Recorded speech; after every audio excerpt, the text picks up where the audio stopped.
Our first order of business will be the minutes of previous meetings, and tonight we have 3 sets, starting with the minutes of October 9th, and that was a meeting with the Planning Commission. That was a public hearing meeting on the 2 zoning documents. And there is a transcript of that here. It's quite lengthy, number of pages. Yeah, and we should take action on this one way or another.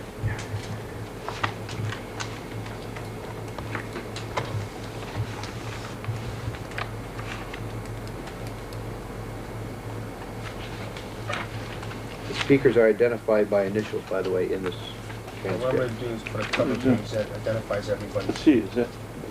We don't have that. We don't have that? It's a verbatim transcript of that. I can give you anybody a copy if you want. It's 51 pages. Yeah, but we're approving it as for that, aren't we? There's nothing else on there. You can table it. Yeah. Tape Why don't we, start to finish. why don't we table it? Table it till they have transcripts. Because there's nothing else to approve. It's just a piece of paper saying that.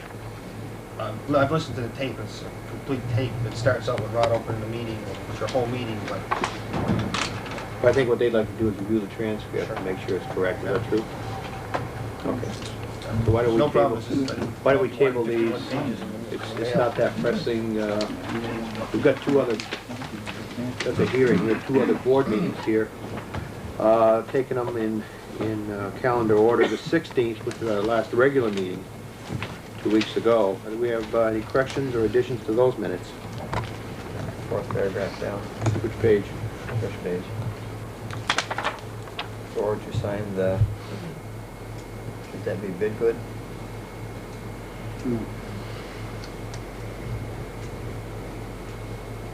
Which line? You're on 1016. Oh, yeah. Yeah. Bid good water line.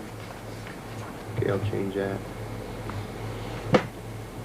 It says badged, I believe, on our copies. Next one down, next paragraph down, 2nd line. Uh-huh. Left before the Plant.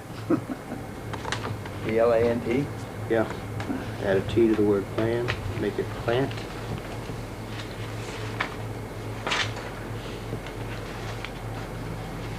On page 3. Mr. Del Bianco said he would, in a few days, see what happens. Give. Wait. Wait, I think is the word. Okay. He said he may have to leave off the T. Strike the T on the word got and make it go. Last paragraph. Mr. Del Bianco informed the board that he had received a $6,000 bill. Form. Should be from. Right. Okay. Page 4. All right. Mr. Fagner said the board agreed at, what does that mean, per town meeting? Should be the, shouldn't it? At last, I think, would be an appropriate word. At the, wasn't it? The board agreed at the town meeting. To appear? No. I think last would be the. Wait, you want to get that down? Page 4.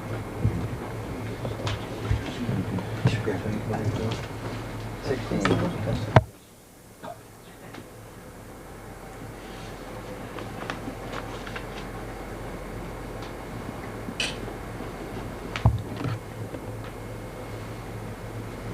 Third paragraph, first line. The. Town will agree at the town meeting. Okay. Down in the next to last paragraph, Mr. Mang said the status of the project. 2nd line, Mr. Howard and how do you spell secretary? There's an R left out.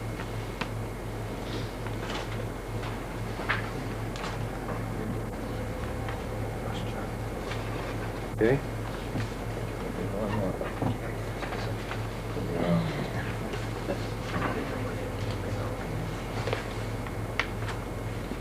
Guess that's it, as far as I'm concerned. Okay. Did anyone else have any changes or additions that were omitted?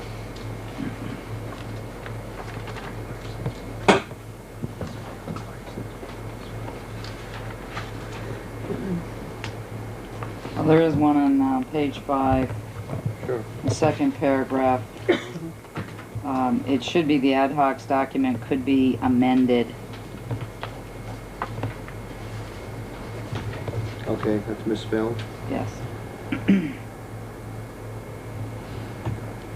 that's been changed. Any other ones, Karen? John, anything with you? If there are no more corrections or whatever, Chair will entertain a motion to accept the corrected copy. So moved. I have a second to that. Second. Motion and a second. Discussion? Yeah, Kip's gotta get more horses if he got time to check all those pages. Yeah, I guess he does. If there are no more discussion, all those in favor of the motion say aye. Aye. Any opposed? Motion's passed.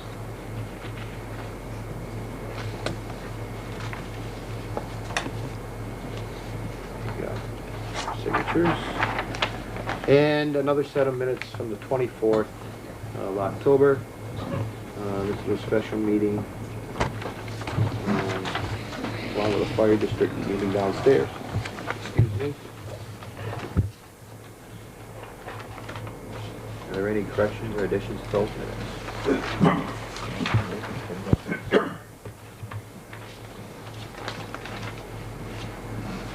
Yeah. Second page. Page 2?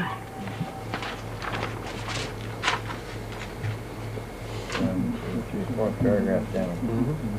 Motion second. Second. Yeah, I saw that too. Oh, By by. DY. Okay, next to last paragraph, Mr. Goppel said, LOTS. Okay. Plural?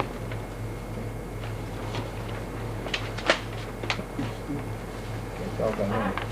Okay. Any other corrections other than those that Kip outlined?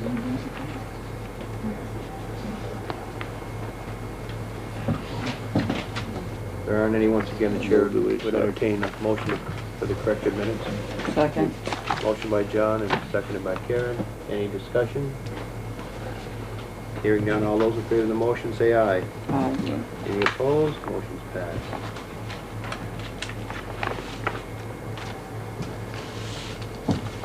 And there you go. And the signing of orders, are we proceeding?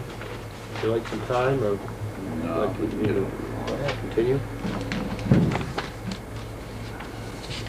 Questions from the floor? Anyone? Charlie? Now that the pool's closed and the auditors recommended that the telephone be turned off, is anything going to be done about it?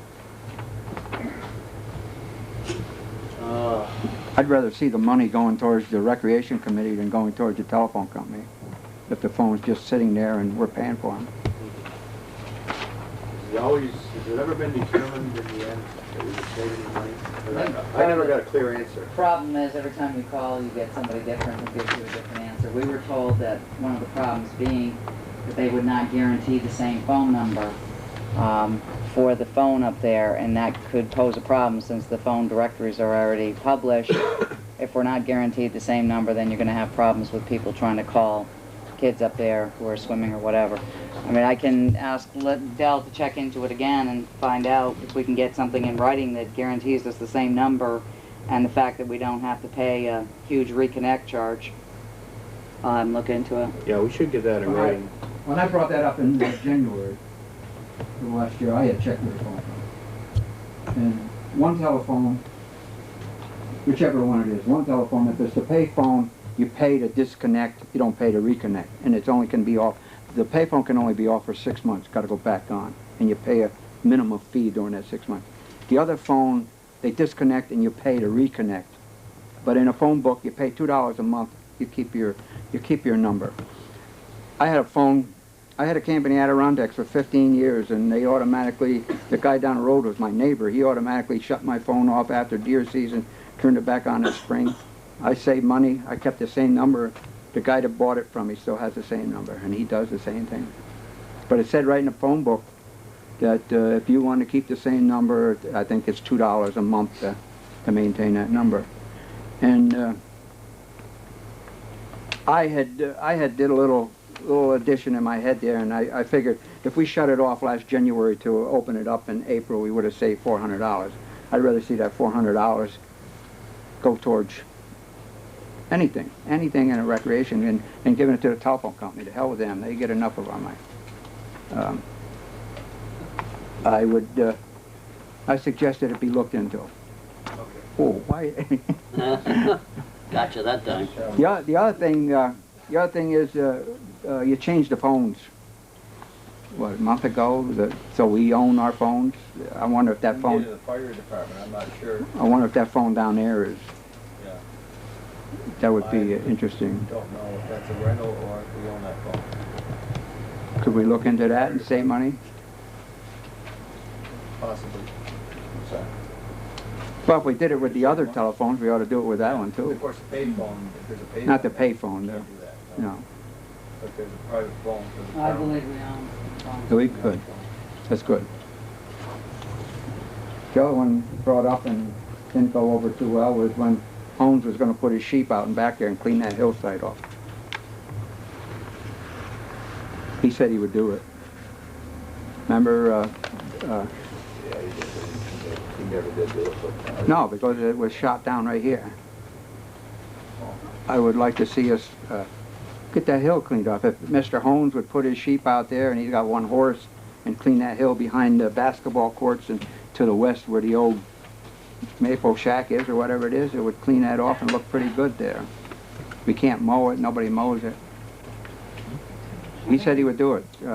When you brought it up before, one of the concerns of the rec department was the fact that you'd have to put up some sort of electric fence to keep the animals in, and we didn't want the kids around an area where there was an electric fence when they were wet from swimming in the pool, and the kids are all over the place. I mean, there's nobody up there to supervise them to make sure they're not going in that area.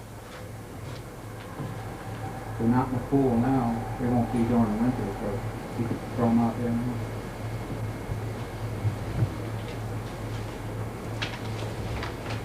I don't have an answer for you. I mean, we can discuss it again. Gene had looked into it, and Yeah. Holmes was agreeable to it. He was.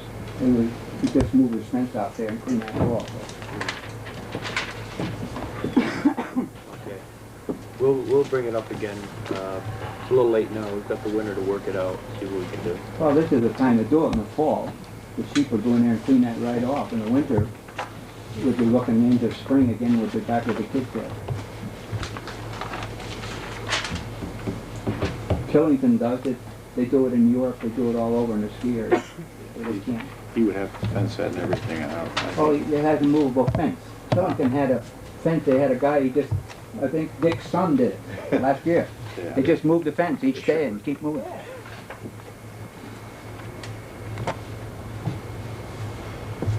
We will discuss it with the rec committee again.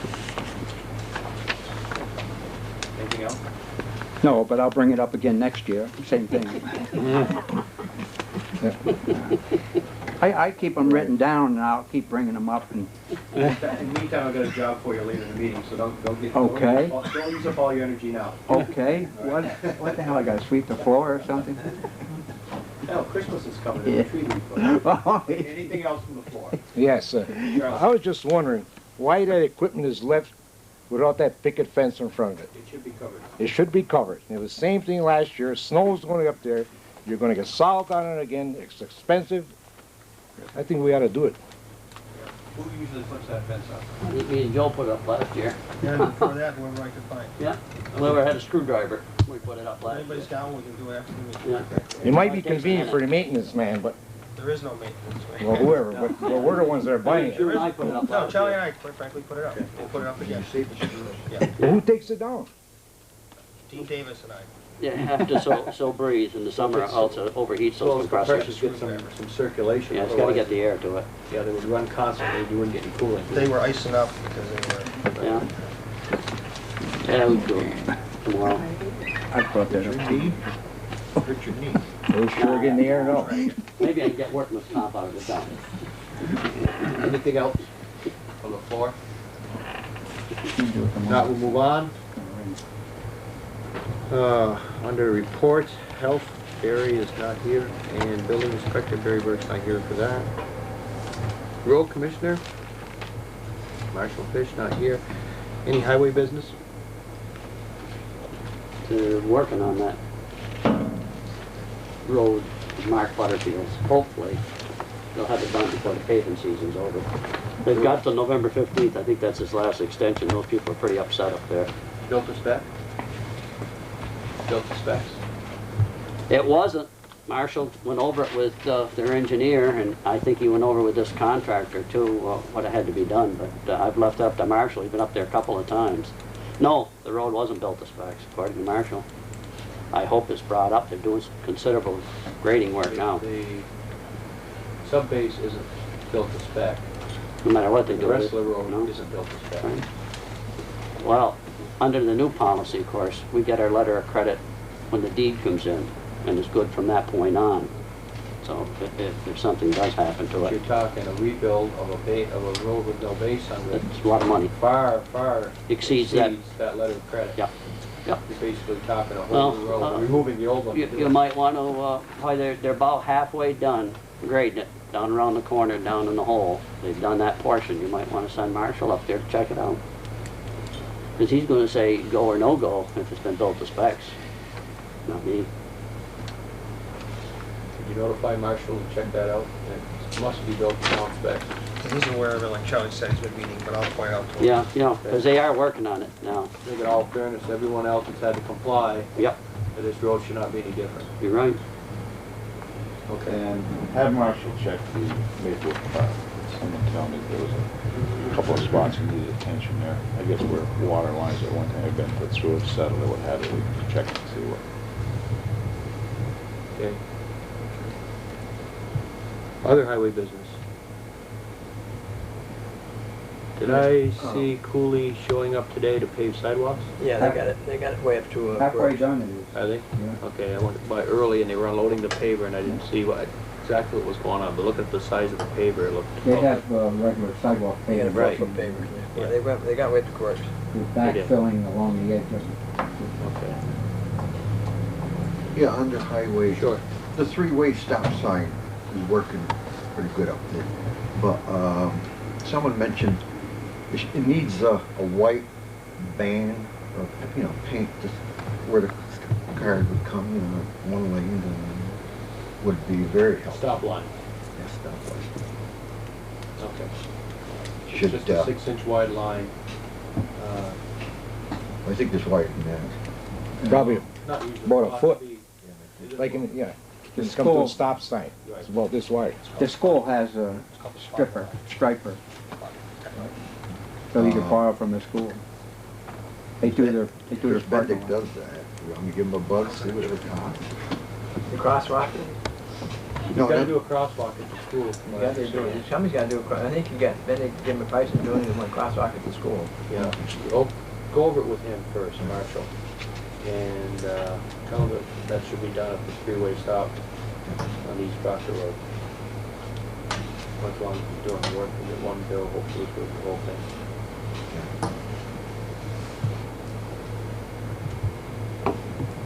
Other highway business?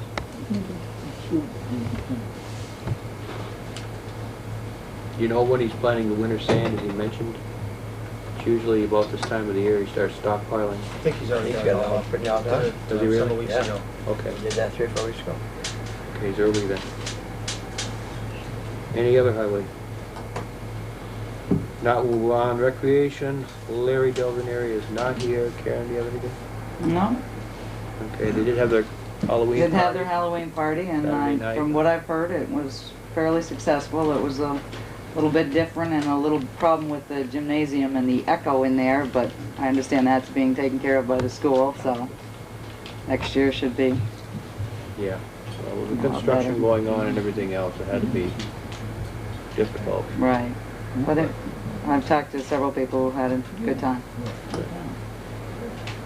I'm putting those bills under that social activity. Yeah, that's right. Yeah. Okay. Charlie, you're up. Planning Commission. Got 2 or 3 things here. We haven't finalized that name on that service road that we've accepted. You've asked us to come up with some names. Barry researched what the name of that farm was at one time down there. And we also came up with Holiday Drive or Mead Drive. It was a mead farm. So we'll come up with an answer for you this Thursday night and get back to you which one we decided on. Either one's got some historic value, and the other is kind of a thank you for the business that's been down there since day one. A little bit on the bypass. I don't want to cut into David's thing here, but there is a couple of comments I wanted to make on that. They did run the numbers, how long of those different quarters are going to be on that bypass. The westerly will be 8 miles long, and it's going to involve 28 bridges, either repair, fixing, or building. The power line is 8 miles long, it's going to involve 25 bridges. How long, Charlie? 8. 8. And the 11-foot contour is 10 miles long, and it's going to involve 30 bridges. And this is both quadrants. And the Wheelerville is 13.4, and they say it's going to involve 51 bridges. Whether it's building, rebuilding, or upgrading what's existing there already. Anyway, on the Wheelerville corridor, I did spend some time last December with Allison Church. She came up here and I spent 3 or 4 hours. I think she went over and talked to David too in the Wheelerville corridor. And they were, the State Highway Transportation Board had some concerns that it was not permittable due to the wildlife habitat and the watershed. So at the time, pretty much showed her where it could be permittable by bypassing a lot of the wildlife habitat and completely staying out of the watershed by terracing it into the east side of East Mountain up above the Wheelerville Road. Well, at this meeting, they dropped it back right down square into the watershed. So Corps of Engineers saying, well, you know, you can do what you want, we'll leave it there, but it's not going to be permittable, running right through the watershed. So I asked her how come, and her comment was the consultant says engineering-wise you can't terrace it into the east side of East Mountain to get it up out of that watershed. So once again, they're placing that corridor in a situation that there's no way you're going to permit it. You know, you're not going to run that road through a watershed. And when we showed Allison Church where it could be done otherwise. So they're dropping it right back down there on the new map. That spot, David's got quite a bit, I'm quite sure on that. But those two things I wanted to bring up. And the third thing I have is I'd like your comments and find out if you people received a letter from the Planning Commission on our proposal for working on the zoning document and what your comments are on it. I believe it's in your packet. Yeah, I think we all got a copy of it. In our folder. Comments?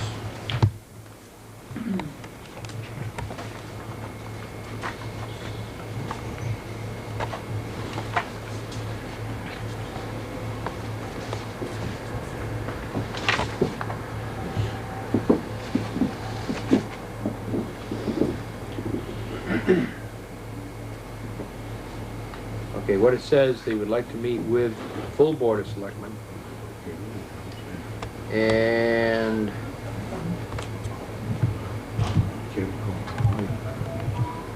they would like to employ the services of a facilitator.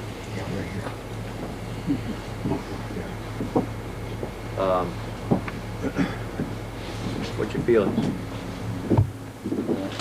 I just picked it up today, so I saw it in there. I wasn't aware it was. Originally, we proposed 2 board members to meet with 2 members, keep the numbers down and hopefully speed up the process. Planning Commission would like to work full board with full board. How do you feel about that? Well, I think it would drop into the selectmen's hands. The selectmen are given what they would do, and I think that the planning commission should go along with it. I don't think we should have the planning commission be dictating to us what we want done. And as far as an arbitrator, or whatever you want to call it, that's out. If we can't handle things amongst ourselves, we don't need an arbitrator. Okay. I have to agree with him on the arbitrator. I never believed in him. I've had several cases myself. They wanted him. I don't believe in him. I don't believe in a person's making a decision for many things that go on. The arbitrator part with me is out. Like I say, I don't even want to get into it tonight. I just picked this up today and I haven't spun it through my head, but if there's an arbitrator involved, no thanks. We don't need an arbitrator. We're intelligent. It's a facilitator, not an arbitrator. What's that? It's a facilitator. What's the difference? Same Big thing. difference. Same thing. You've got No, somebody. Explain Well, it. Arbitration, it's a binding Well. decision. With a facilitator, you bring both sides together to a compromise. Well, I don't think we're in that serious. There's a big difference in the two things, John. I That's don't what think I'm we're in saying. that serious a situation where we have to I have think somebody on the that's outside. something you look at down the road if you're gridlocked, but I don't think Yeah. when you haven't even had a meeting to I go just over it. wanted to clear the air. They're two completely different Well, things. two That's completely all. different, but they're in the same ballpark. No, if I may, I But, would, no, I don't even want to get into it. I think Rutland Town, I think the planning commission and everybody else in this town are capable of making the decisions that have to be made. We don't have to go on the outside to get anyone to make any decisions or suggestions for us. That's my feelings. I work with mediators a lot. I have I some think I'd like to ideas. table this to the next meeting because that just came out today. I just I'd like to kick say, it I don't know around. how you can involve the work of a facilitator, an arbitrator, whatever, when you haven't even sat down to That's find right. out what the goals and objectives are, and if there are any problems that can't be worked out. And I just mean, love- why get involved with something until you find out if you really need it? And spend money, like Charlie says, when it does need to be spent. Let me put it this way, then. We've all been here long enough, we all know what's going on. Let me put it this way. By putting two people on it, and two people of our board, what guarantee after another go-around of negotiations that this board's going to concur with what we did? You know, we've been working on it for 2 years. I can go back 10 years and show you another document we worked on 1986, and it never got off the ground. So what guarantee is this, the planning commission or the town taxpayers and the citizens going to have if two people from this board agree with two people from the planning commission? Then it comes back to this board saying, no, we don't like it. Now, when the two people from each board agree, then you've had a start. Then you brought A start, now- John. Let me tell you something. When the guarantee will be when the thing is over with and it's done for what's suitable and tailored to Rutland Town. Now, I think that when you're starting with the full board of selectmen and the full planning commission to begin this thing, I've never heard of it before. Any government that's run has committees to do exactly what we've decided to do. Any government. You always hear committees here, committees there. That's what you get something together in a certain package. Then you have a meeting, and then if the full boards of either or both disagree totally, then you go back to the drawing board and you try it till you come up with something that's close. And then maybe you can get together at a public hearing, and then the people out there certainly will have an input, but you're giving them something to look at, to give them an idea of the input they should be putting. But I don't know why all of a sudden, you know, it's like a guy wanting to build a house, you want to build the roof first and then put the foundation in when the house is over with. And that isn't the way you do things. I think committees are the way to go. I never knew anything to go in government other than to have a committee to look into something. Especially when it's as serious as this. And then the committees get together and try to get their heads together. And it shouldn't be a big job because you've got documents in front of you now. You're not starting from nothing. And then when the committees can basically agree on something, then you begin to broaden out and get the input of more people.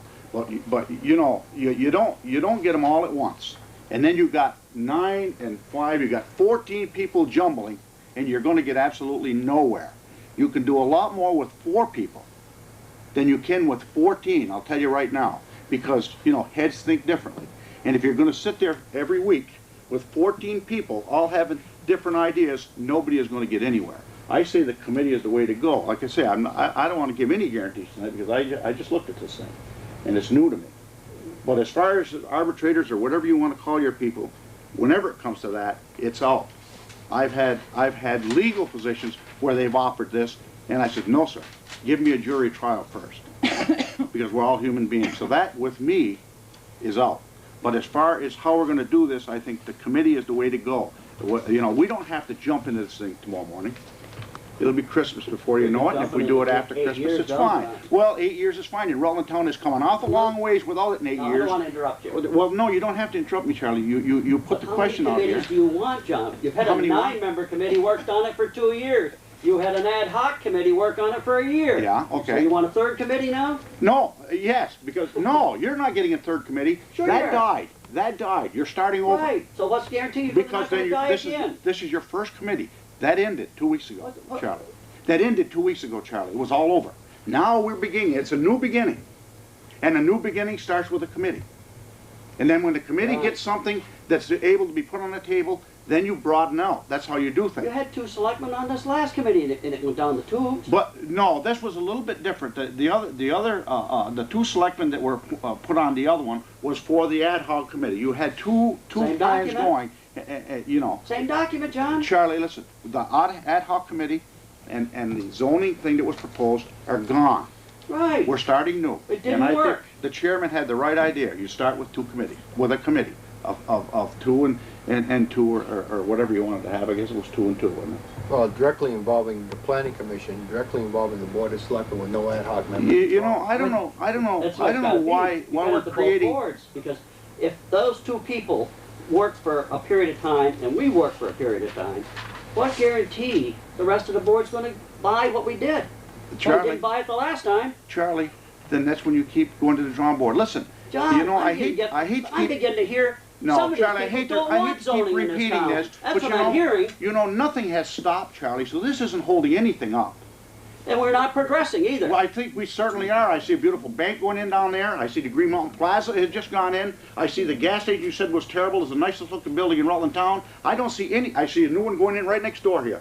Now, for that little shack that's been there for 40 years, I think in the last 2 weeks has been an awful improvement. I don't see anything wrong. I swear to God, I don't see anything wrong. Bring me up one proposal that's gone up that's been bad. Well, how in the about last, Jiffy Lube, where they're running the water into the darn- neighbor's that lawn? Drainage, listen, this is Yeah. 1995, and you can drain water anywhere you want to drain it. Now, that they've got a drainage problem, it was probably an engineering problem, and they'll come right in there and engineer it so they'll drain right. I've never seen anybody that couldn't yet. There was a spot on Post Road Who's gonna pay for that it? I've seen as a puddle for years. When I see Who's gonna Marshall, pay for it, John? they will. Who? Who's they? The contractors.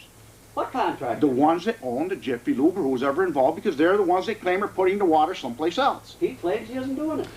That's a civil matter. Right. Rutland Town can't get into But a civil matter. we're We're, guiding development, John. we're- You can't we're guide trying- development with no trying- tools. Charlie, we're trying to rush eternity, and you can't rush eternity.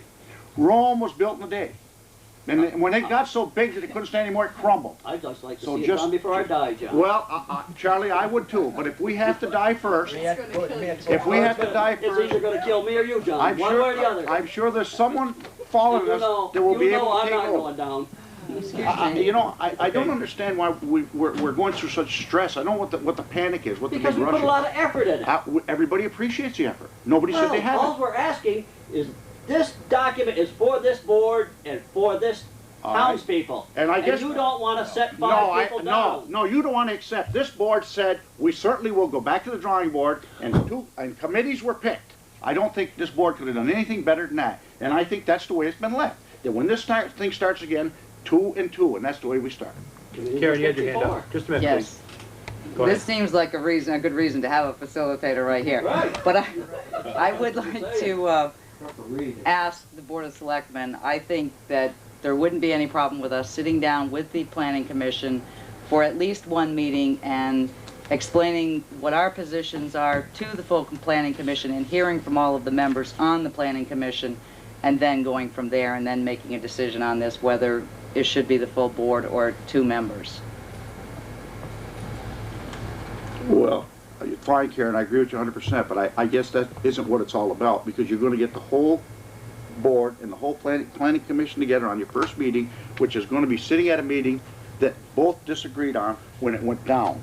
So you're getting nowhere. You have to have a committee Well, to try that's to why we're get going to this. have to start making some That's right. compromises. You get the committee and start to compromise. Absolutely. You just hit it. That's what your committee's for. You begin to compromise, and then when you get it to where the 2 boards who differed are somewhere into a compromise that can get together again, then we meet. But I'm But I going to tell you, think before they you're can not get gonna into a it. compromised position, gotta we meet need with to them. all know what everybody's positions are. I'll meet And I with- don't think we really know that Sure, I'll fully meet with right them. now. That isn't what they were talking about, a meeting. I'll meet with the planning commission anytime they want. I have no problems with that. That isn't what was being What's talked the to. harm in 1 2-hour work session with 2 full boards? I have no problem See with that. See which direction we're going. No, one to meet and discuss, and then if it go works into out, our committee. Continue it.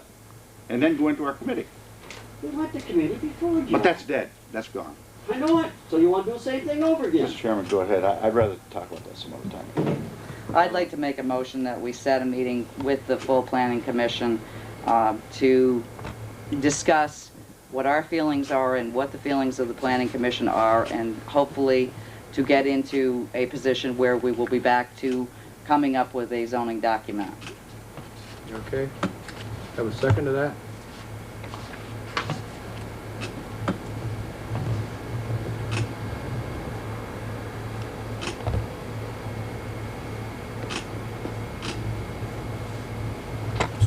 Hearing a second, the motion dies for lack of a second. Anything else? Nope. Any other comments? The two-member committees are out. Pardon? The two-member committees are out. Back to the board. That's what we said before. They felt, that, you know, we should ask for the full board to start with to see what direction you want us to go. We went on our own, you didn't like it. Ad hoc went on their own, you didn't like it. So if we don't have the full board, how do we know what direction to go? No, that is wrong. No, The ad hoc, if there'd been a couple, if we'd had a chance to change 2 or 3 things in there, that would have gone through. But we didn't have a chance to get it because the deadline was too close. What I'm asking about is people that really have control of the document, send 2 representatives from each respective board to find out if there is some workable compromise that can be at least started. I find large gatherings sometimes that just create a confusing atmosphere.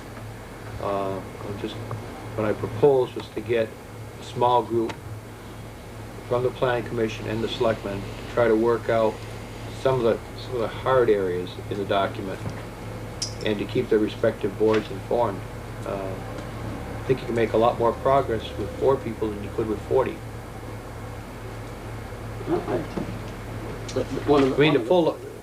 I mean, you go to Montpelier and you have different representations, different committees that people are assigned to. The whole legislature doesn't take on every issue every day on its own. I mean, there are committees that work out different bills and things of that nature, and eventually it's brought before the full legislature for approval. Good Lord, if you just threw everybody in one room and had a free-for-all, you'd never get anything done. Never. We probably need, Rod, just some guidance, what this board wants to see in the document. Now, you've had it a year. We haven't sat down with this full board, with the full planning commission, and got any guidance in that year's time. Now, what does this board want? We're getting it piecemeal. This one wants that, this one wants something. What do you want? What don't you like? Maybe at our first committee meeting, we can decide that, then go to the board and ask them, what do you want? Maybe we can do that, but you start with your committee, and then you may want to ask the board. I would think this board would want to sit down and give us guidance. I don't know what the problem is having the committee start this thing. Because there's no guarantee whatever you decide is going to be any good, John. Why waste your time? There's no guarantee, Charlie, that I'm not going to drop dead before I leave here. There's not a one in the world. Please, Lord. You know what I mean? Not one in the world. You're right. So. But, you know, I think it's the responsibility of this board to give us the guidance. What you want to see. You want a document? You don't want one. What do you want in the document that we've got? Or what don't you want? We can't pin you people down to sit down with us, to tell us. You go off in a committee here, you go this way. We'd like to know. What's the problem? Not just 2 people telling me the problem. You answer a question for me because I've heard it mentioned a number of times. I'd like to find out. Is it true that that's a California document that Blucher got from his father? No. Wait a minute, let me finish. That Blucher got from his father and it's been modified and altered to try to fit the town. I heard that from a number of people. I've heard from a number of people too. This is the first time you've asked the planning commission that question? Well, it continues, and I'm kind of shrugging it off. Mark brought in parts of zoning documents from, there was a South Burlington piece, most of which we rejected. On that housing, what type of housing? Not cluster housing, it was a different type of housing.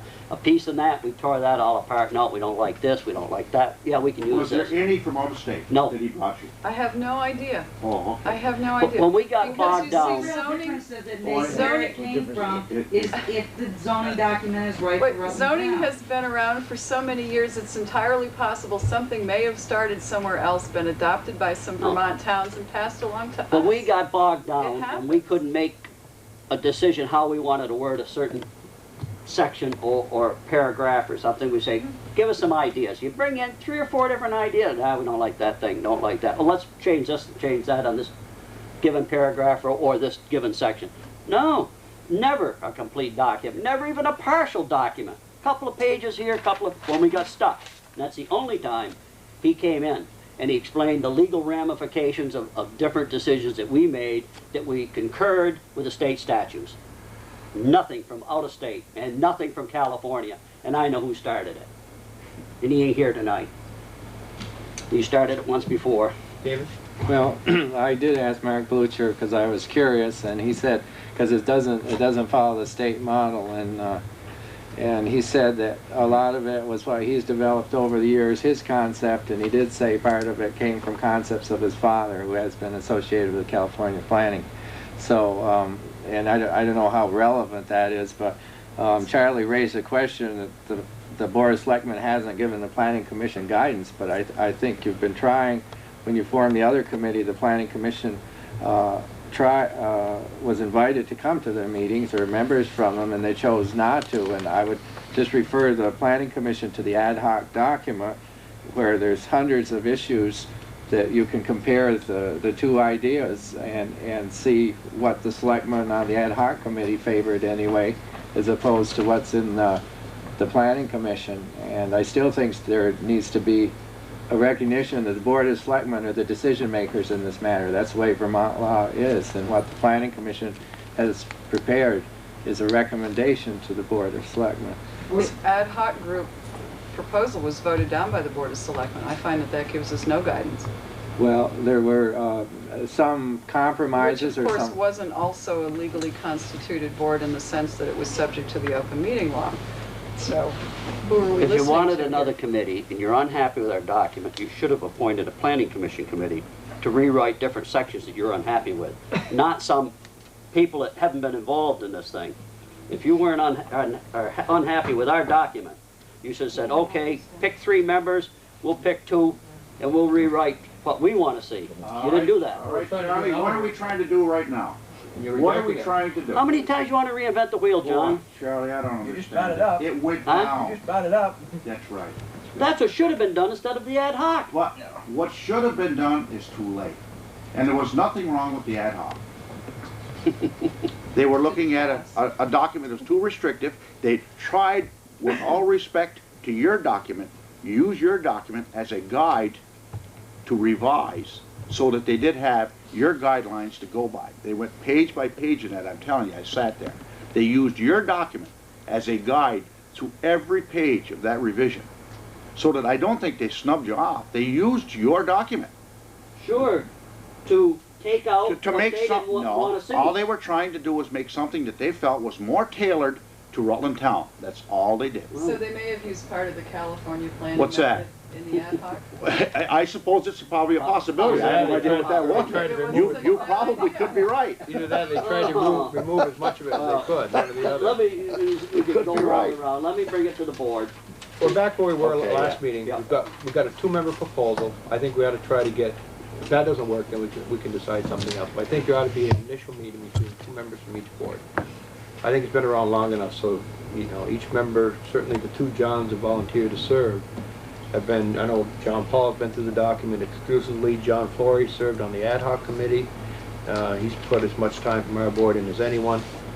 And I'd like to see a couple of your members at least sit down for an initial meeting and find out if they can proceed. If they cannot proceed, then we'll look at another option. But I think we got to try that first, and the sooner the better. I have a question, Rod. Were Sure. either of those documents ever reviewed by the town's attorney? No.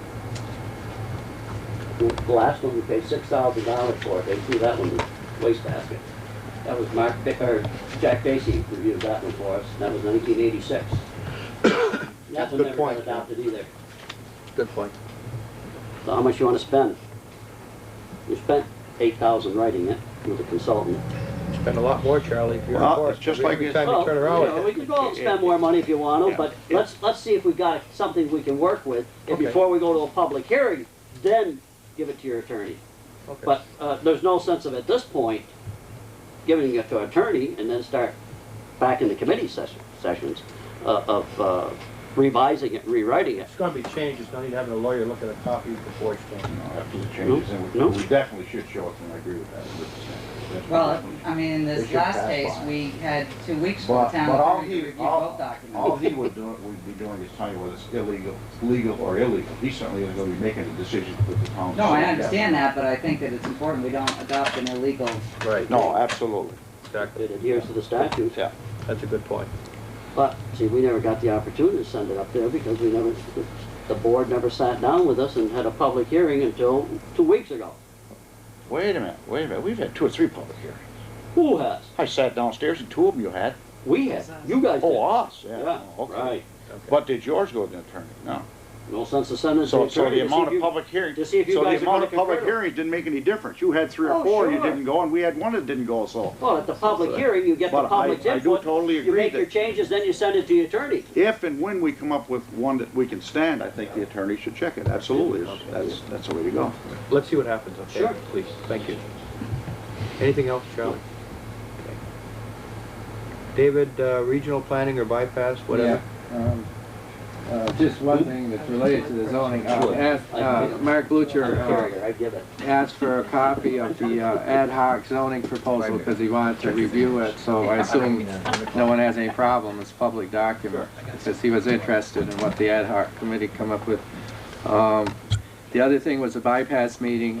There's, I guess, paper reported about 100 people there, and the things that were sort of significant had I guess one of the most important had to do with the exclusion of the State Street extension from the study. And you'll recall that was a project that supposedly when the city was applying for the improvements to 4 and 7, they also applied for a feasibility study of State Street extension. But what the consultants did was eliminate that from the study of the EIS. And how it impacts the 4-7 improvements is that they came up with like a proposal for 10 lanes between West Street and Woodstock Avenue, which would take a lot more land and be very disruptive, whereas if State Street was viable at all, it would reduce the number of lanes in that area.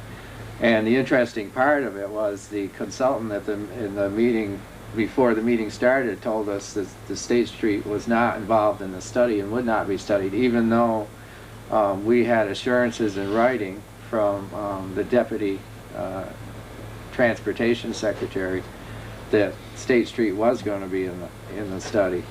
And then the question was posed at the meeting as to why it wasn't there, and Allison Church, who represents the Agency of Transportation, said, well, she thought it was sort of part of the study. It was going to be acknowledged. So there was a lot of confusion at the meeting. And the committee, sort of the loose-knit committee that meets only when they have these meetings, was quite, I guess the majority felt that State Street should be included in that study, since we were told it was going to be. The other thing that was attempted to put back on the table was Neil Langer from Mendon was trying to get the old power line route back on. And I thought he made some good points, although he's usually on the opposite side from us, regarding this time, as you know, the power line, they've extended it. It goes across Post Road and East Pittsford Road, and takes a completely different route. And what he was trying to do was have them put back on the table, which they took off. It is the area by the Tinney Brook wetland around behind the mall. It comes over by Blue Ridge. And they'd remove that, and weren't studying that. The reason being that they said the wetlands was too much of a problem to get through with the Army Corps of Engineers and everything. So it wasn't clear what authority this Public Advisory Committee has at these meetings anyway, and a vote was proposed, but the agency held that off. The other thing that was significant, I thought at the meeting, they talked about combination routes, that they could come out with a recommendation to use part of one route and part of another route. And they pointed out in some situations, like part of the 1,000-foot and part of the northwest route would be actually 2 routes combined to make one route. So Is there a lot of money or something? Because these things are rather expensive out there. You start, yeah. combining 2, I mean, they really can't afford 1. Yeah. Well, the town, the expert you hired was at the meeting, and he did, I thought, very well, and he's gonna report to you and give you a plan of action. His name's what, Mr. Zupans, is that it? And he made some very good points, technical points about things they hadn't considered in the study, their traffic information being dated, and improvements like by the high school and Zamias Mall and so forth. And he made some, you know, pretty good points, and he's going to present a program to you.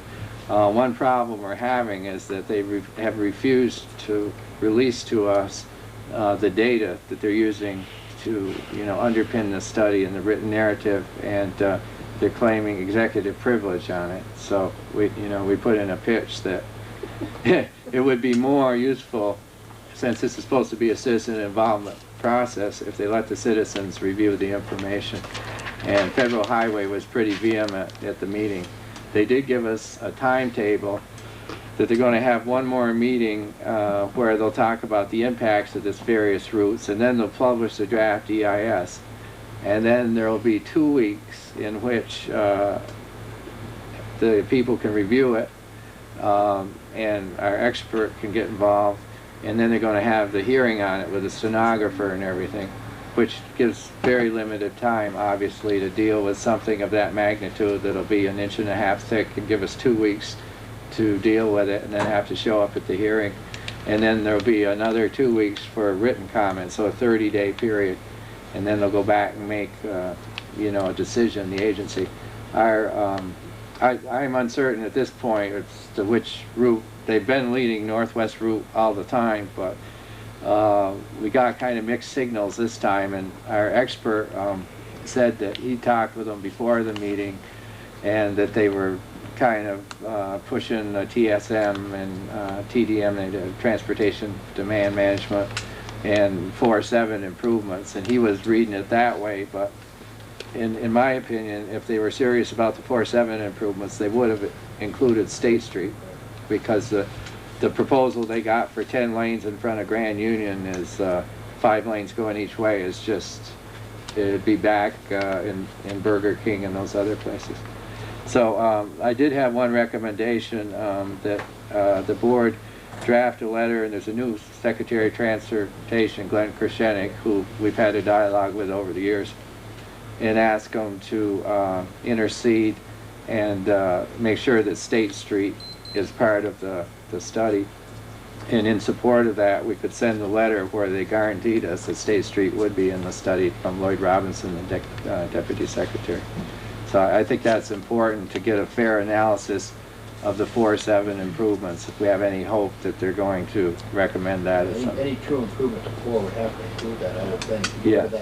We have a new secretary now. Right. We met with the old one. Yeah. You think it'd be a good idea if we tried to work up a meeting with this new one, sat right down and talk to them?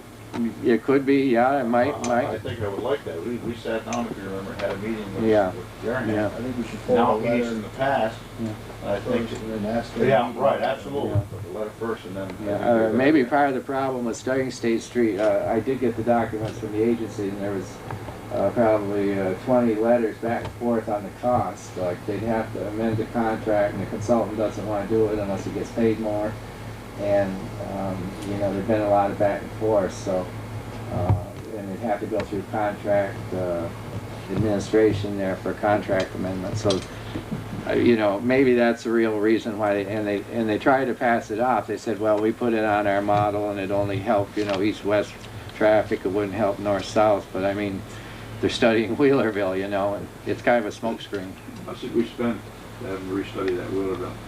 What's that? How much did we spend that? We asked them to restudy the Wheelerville. Yeah, they included that. I never did see a figure for, I know it delayed the process for about the same thing that they told us before they ever started. It was like They spent $8,000 the first time. Yeah, well, they're getting close to $1 million now total. Nah, no. They didn't change much, John. They might have No, died. they didn't change. Wheelerville hasn't changed much, you just pull it They back out. didn't change the position, I'll tell you that. Whatever they spent was a waste, because we ended up with the same answer we had when we started with the other one. Yeah, their answer to on State Street was all the historic houses on State Street, you know, might create havoc to get those permitted. to Garrett House for Shannon. You know what they said? How do you feel about that, approaching the Secretary of Transportation, asking him to please put State Street back in? Bob Luber's office. As part of the 4-7 improvements that we've been asking to have done for so long? That okay? Right, yeah, right, because without the State Street, the internal improvements are almost a negative. And I would ask Joe maybe to work with David to draft a letter that we could sign at our next meeting, get that out, get it approved and signed. Okay? Yep. Anything else, David? No, that's it. Thanks very much. I don't know how many people from Rutland Town, I couldn't identify some of the people there. It was a good crowd, but it isn't even mud season, and boy, the wheels were spinning there that night. And if you attended the meeting last year, it was identical. Word for word. You wonder, what the hell am I here for? I saw this a year ago. And everybody from all these agencies has their own agenda. It seems like they're working on. The guy from this federal agency and that federal agency and the state agency, each one of them has their own agenda, and it's like, you people are just there, come along for the ride, and We'll stroke you.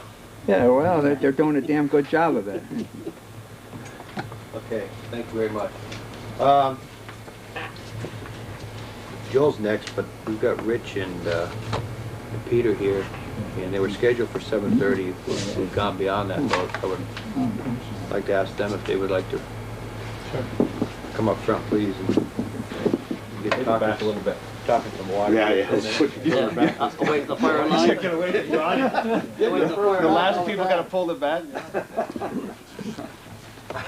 Give us some more information on the water study. Well, I think we're coming down to the final stretch here. We finally got a letter from the state last Wednesday, and we've revised the contract to address those comments. In addition, Rich has met with 2 of the fire districts now. Last week I met with the Hinsel Terrace Fire District, and I've also spoken with the Countryside Estates person. I don't have his name here. Dan Rose? Yes. Is he here? We've got a couple here from Countryside, and I think you're here from Hinseltown. Yeah. So we've got quite a bit of input, and as a result of that input, we've incorporated that into a new scope that we hope will meet the state's requirements. The state's letter requested that the scope be broken down into 3 elements, which we have done. The first element being the south end well. Right. And I don't know if the board members have a copy of this letter dated October 19th from Tim Raymond, but Yes, yeah, we do. This contractor bill addresses the concerns. The first element was the South End Well project. The second element was the 5 Sunshine Water Company / Fire District service area systems, and the third was a survey and evaluation of the public community water systems in the defined geographic area. So what we have done is prepare that. The new items that we have added as a result of input include obtaining additional information from the City of Rutland Water Department, or excuse me, Public Works, for additional water main mapping and water pressure information that we're going to be needing for the study. We've also included a windshield survey and desktop evaluation to determine the feasibility of individual wells, or maybe grouping of wells in some of the systems, particularly at Countryside Estates. That may be an option. It wasn't previously included. Another item was to include a list of testing, sampling, and reporting operating requirements that the state of Vermont might typically have on a small system, and then the associated costs to comply with that and to operate and maintain a system. Again, this is for the 5 systems that we're studying at Sunshine Water Company, and as a result of the meetings that we had with those folks. In terms of the third item, which is a survey and evaluation. I spoke with Joe on that, and it was felt that you know, the best thing to do is to try to minimize the work effort on that. And in order to provide you with some useful deliverables, what we're now going to be doing is preparing a map that actually shows where these systems are, and also a summary table that identifies the users, how many you've got, basic water system information for those areas, and a summary of recommendation or improvements that may be necessary in those areas. And that would be information that we summarize from available information. So that is what we have prepared, and we have brought along with us a copy, well, copies of this contract for your review approval tonight. That's a new one. I hate to place the other one that basically is. Because we're narrowing the scope now. Actually, we're expanding a little bit. So we're not throwing in systems that we're not interested in. We're not doing the in-depth study, right? But we're doing a cursory study, or not a little more than cursory, but we're doing we are including them, but not to the same level as we're including the other 5, which was the way the initial indication was from the state. And they're all happy with what's going on. Well, we hope so. We hope so. I mean, we think that this will address the concerns. And I think we've addressed the concerns of the 5 districts that we met with too. I don't know, we did fax to the Hitzel Terrace this afternoon, the scope. It was quite late. I don't know if you had an opportunity. About 5 o'clock. Yeah, exactly. But thank you. We got it to you as soon as we got it out of our printer. So the selectmen haven't seen it? No. And that's what we're, that's what we have with us right now. I might as well hand this out. Well, I do have some questions. They're not dynamite questions, but they're questions, if you're interested.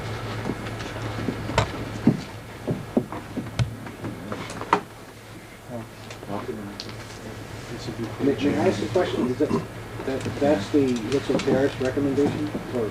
No, that's the whole. That's for the whole study, everything. All you know, the 3 aspects of the study. 5 districts, the additional units, and as well as the town well. Which Tom had a few questions. Yeah, I think it'd be up to you. Sure. But I'd be happy to answer them. Yeah, we've got some time.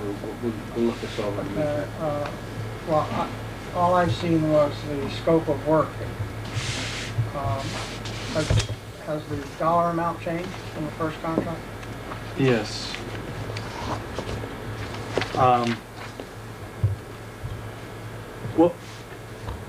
What was originally prepared was a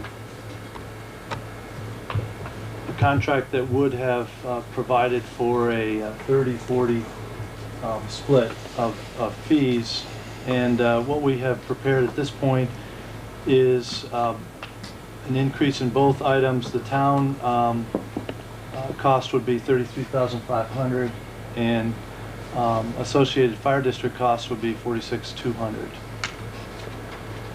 So we have a total scope and fee of $79,700. Excuse me, did you say the town portion would be 32.5? 33.5. 33.5. Yeah. In the first Total of what?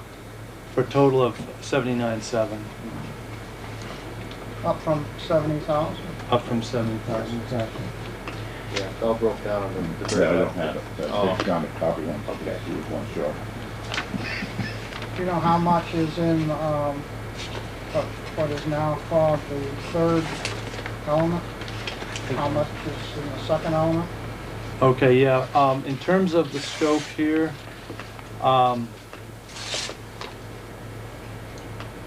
the third element that you're talking about here, you're talking about item number 3, which is element number 2. Paragraph numbered 4. Okay. Element 3. Yes. Okay. That work is $3,000. Okay. And the special services, paragraph number 5. That's $9,100. And then, element number 2, paragraph number 3. 19,800.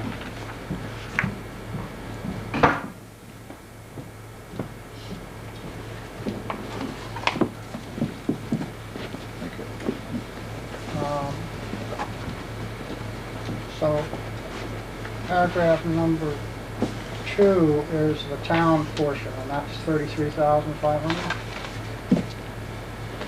Is that paragraph? Yeah, I would attribute the town items as, in the scope, it would be 2, 4, and 6.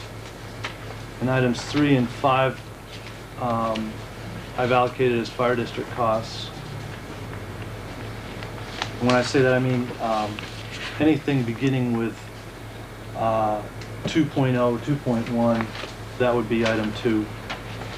So 2, 4, 6 would be town, and 3, 5 would be fire district.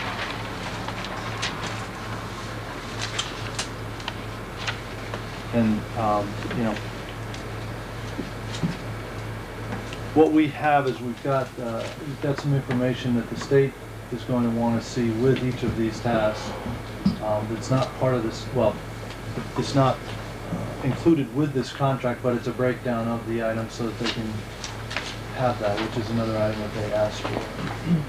We didn't bring copies. Okay, well, if the fire districts are 46.2, Uh-huh. and they're paragraphs 3 and 5, Yes. and number 3 was 19,800. Oh, no, that would be 37,100. I think we're getting confused in paragraph number versus element number. Oh, I'm sorry.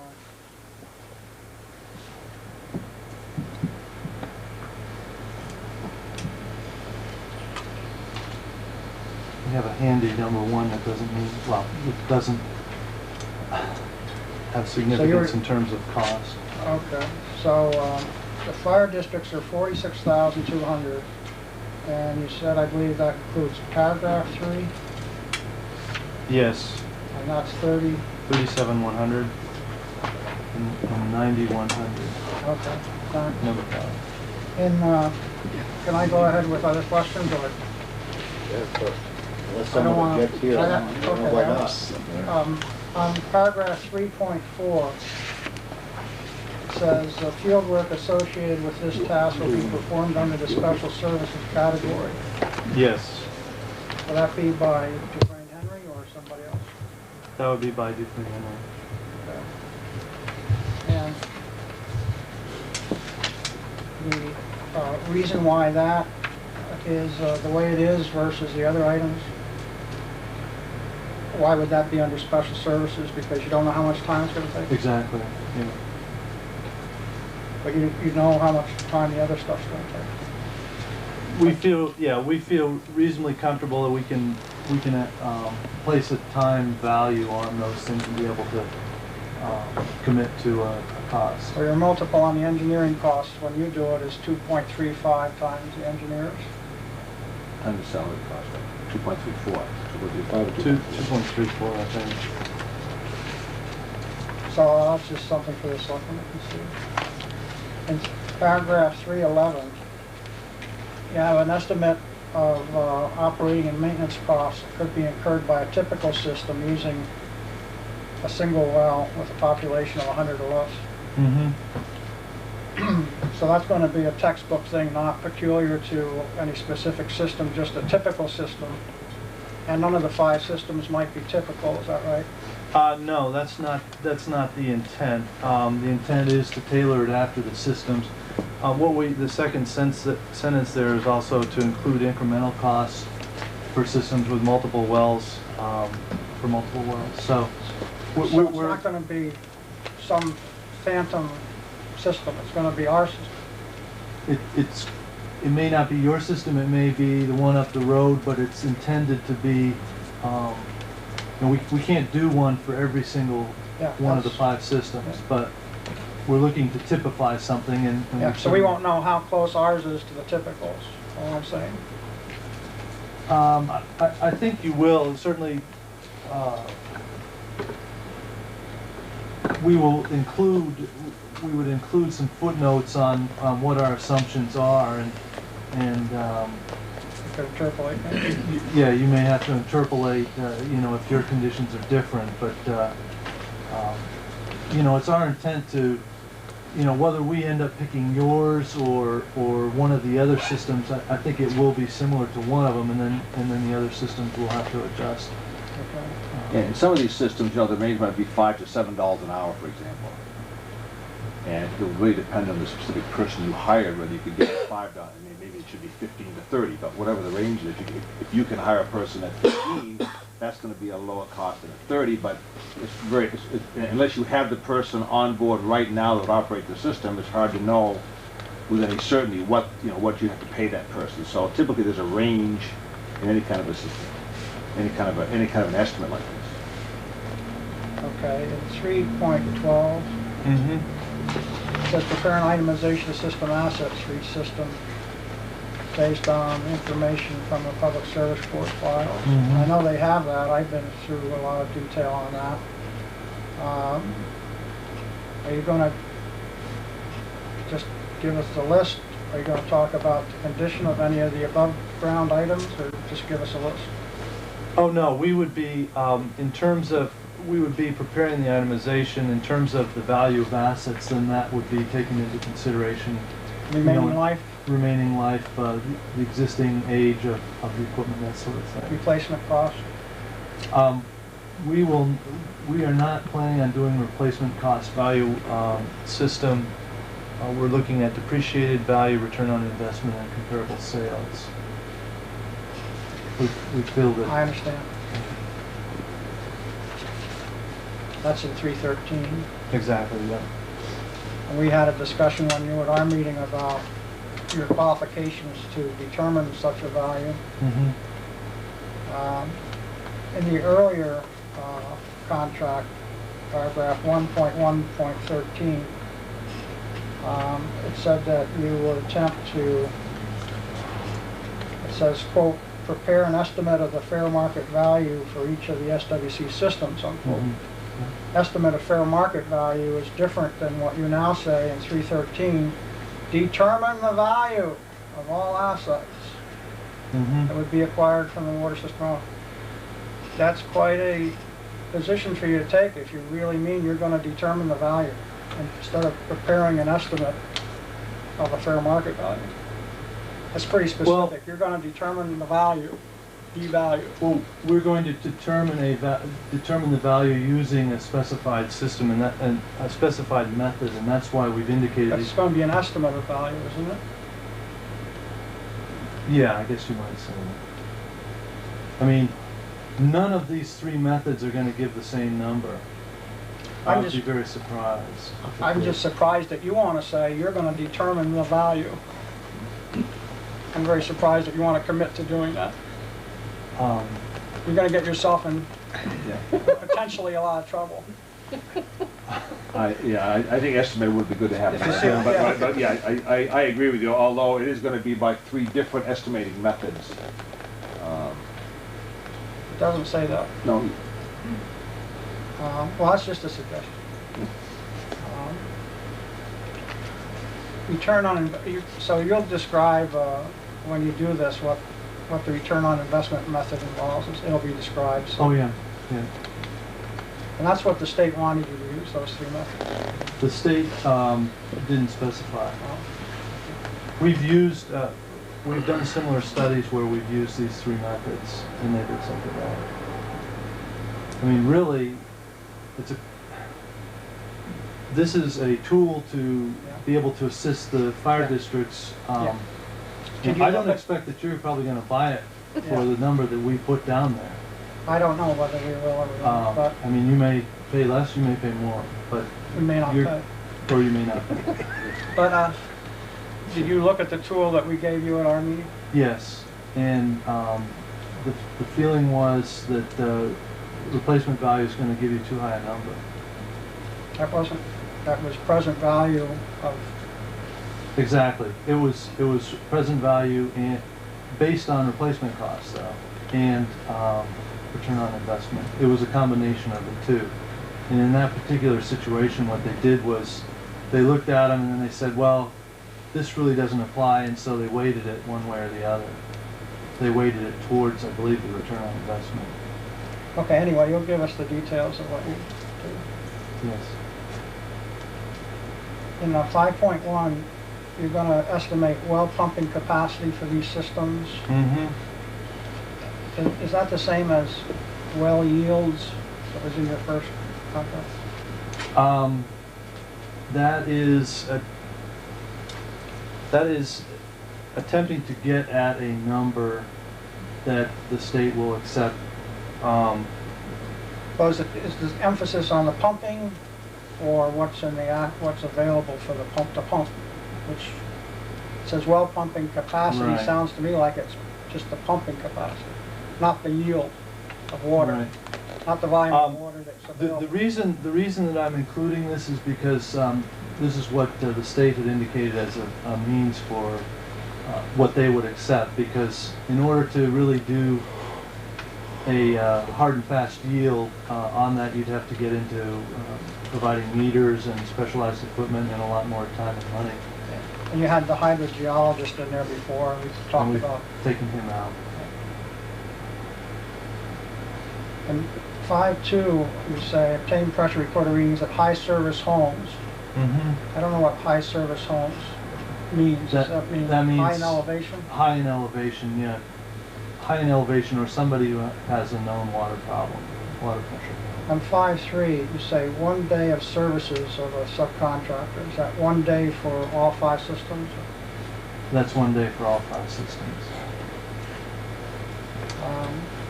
You're going to have Sunshine's excavation crew. That's Mickey on 5.4 to locate and confirm the size and type of, you know, the cost of that? How much you're going to pay Mickey? We're not paying Mickey anything. If he doesn't want to do it, then it's not included. Oh. I have not spoken with Mickey directly. I spoke with his son on that, and as it is still his system, I would feel more comfortable having him excavate his own lines, and if it gets broken, then you know it's something that he would have to fix. And I think it would be better for the town and yourselves and us if we didn't get involved in that. I don't think it's realistic to expect him to do it for nothing.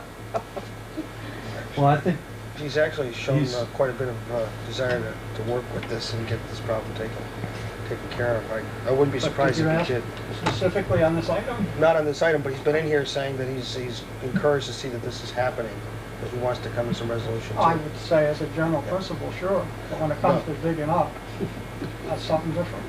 I don't know. He seems quite interested in moving along, Tom. That's all I know. He's been in a couple of times. Unfortunately, I wasn't able to speak to him directly, but the sense that I got was that, you know, they are looking for this study to proceed forward, and as he has his own equipment, I would expect to get cooperation.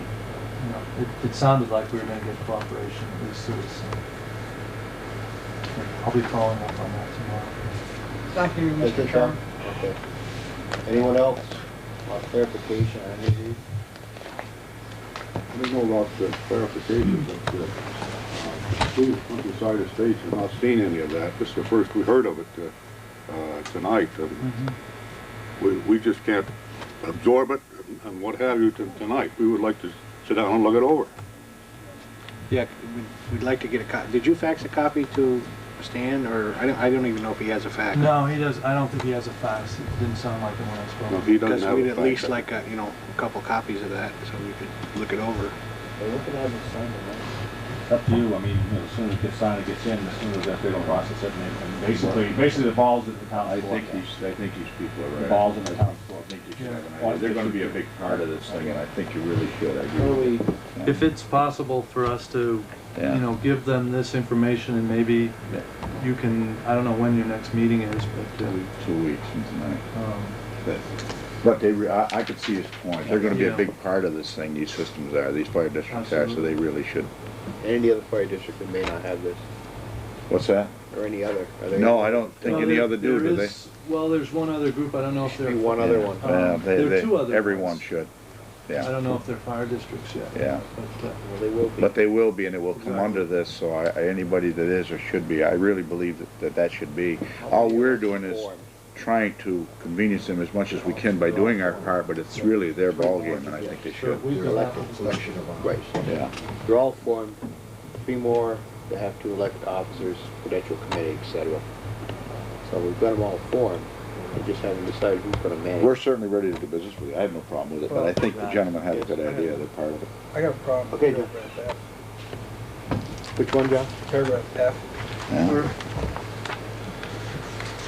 where are we in the... Page 2. Oh, okay. You're gonna have insurance by contract, why should we re-indemnify? This is the standard contract that we use for all of our state contracts. It's not standard in the town. Especially if you do a paragraph G, where you're not making any warranties expressed or implied, why should we indemnify you? See, this is I the think you standard need to contract. take that back to whoever makes those decisions and tell them that we got a problem with that. Because you're basically shifting your insurance costs onto us. That's not fair. If you have insurance, which the contract requires you to have, then you don't need indemnity. No, that's what our insurance covers. That's what I'm saying. You're shifting your insurance costs onto us by putting those provisions in like that, because your insurance company is just gonna come after the town under the indemnity provisions. And then they don't have any indemnity dollars to pay out on your behalf. No, this our insurance specifically covers negligence. I'm sorry, our E&O insurance specifically covers, Sure, errors and Errors and omissions and omissions. negligence. Right. right. Other than that, we don't have insurance coverage. So Well, I got a basically, problem indemnifying you for your work. Is this a standard contract that the state expects us to use? no, I mean, no, we have negotiated this, we discussed with the state, and we use it on most of our state projects.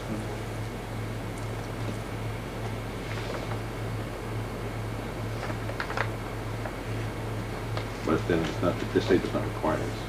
I know it.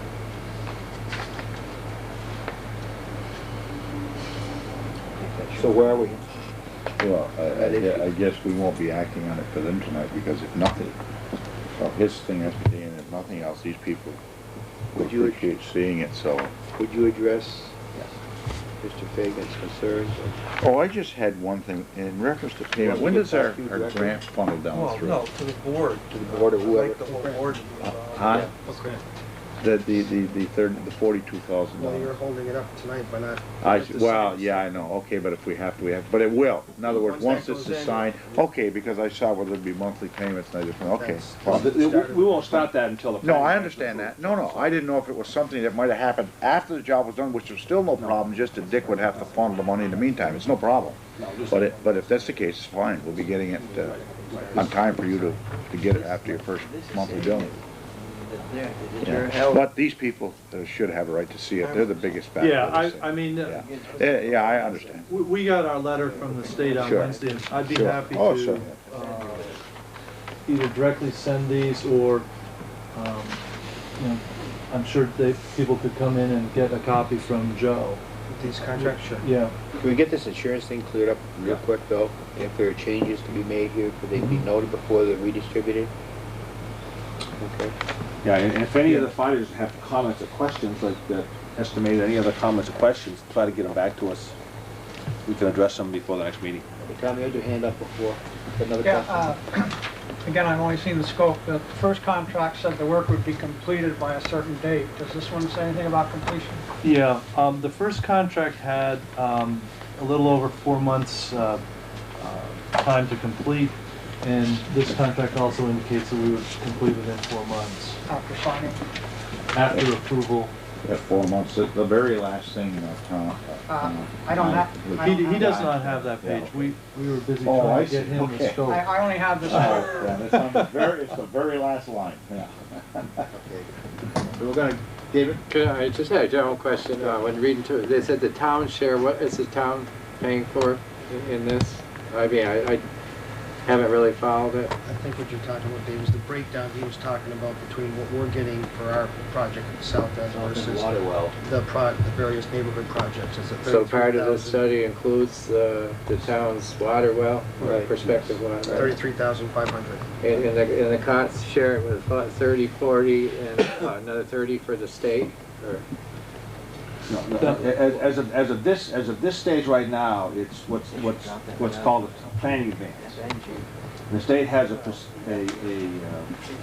funding mechanism where they basically advance the town funds. It's an interest-free loan that is repayable and only repayable if something is built. In other words, if a result of this study, nothing is ever constructed, then there's no payment required.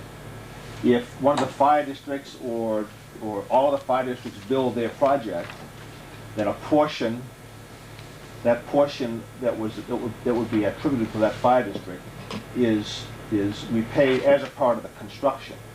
Now, there's also possibilities for farmers' home grants under this, or state grants that would all be included. But as it stands right now, the town basically is getting a planning advance. It's an advance. Yeah, I was just trying to figure out what the town's on the hook for. So, What is it, 65-35 breakdown?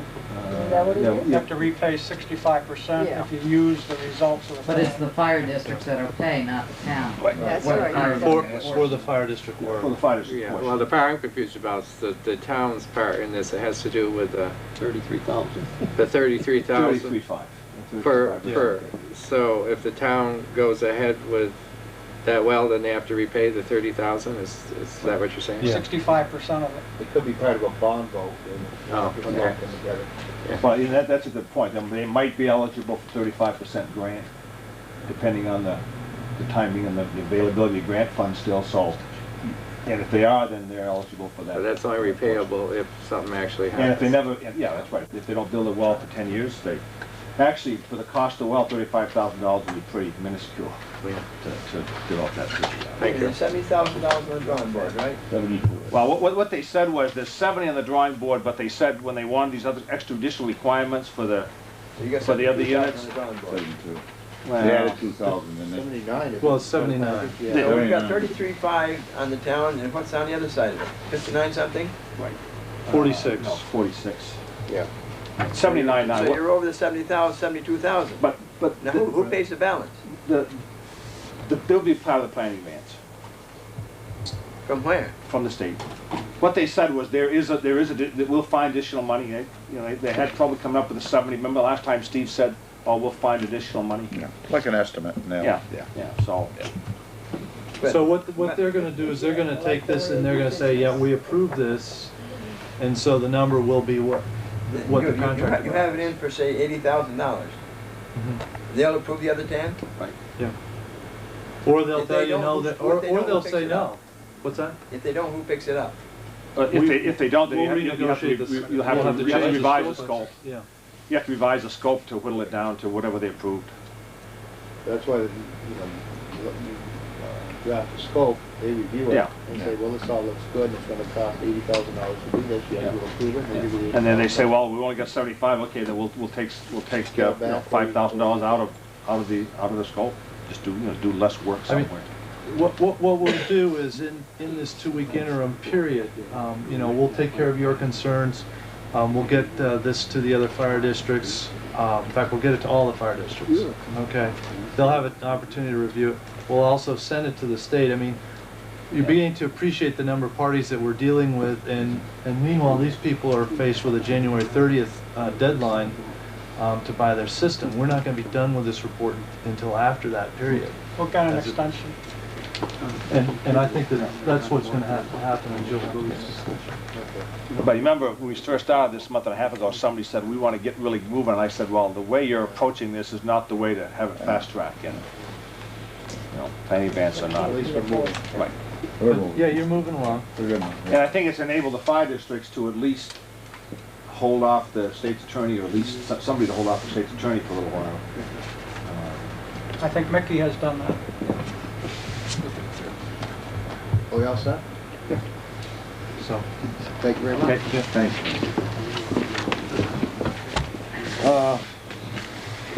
Bill? You next? Building down?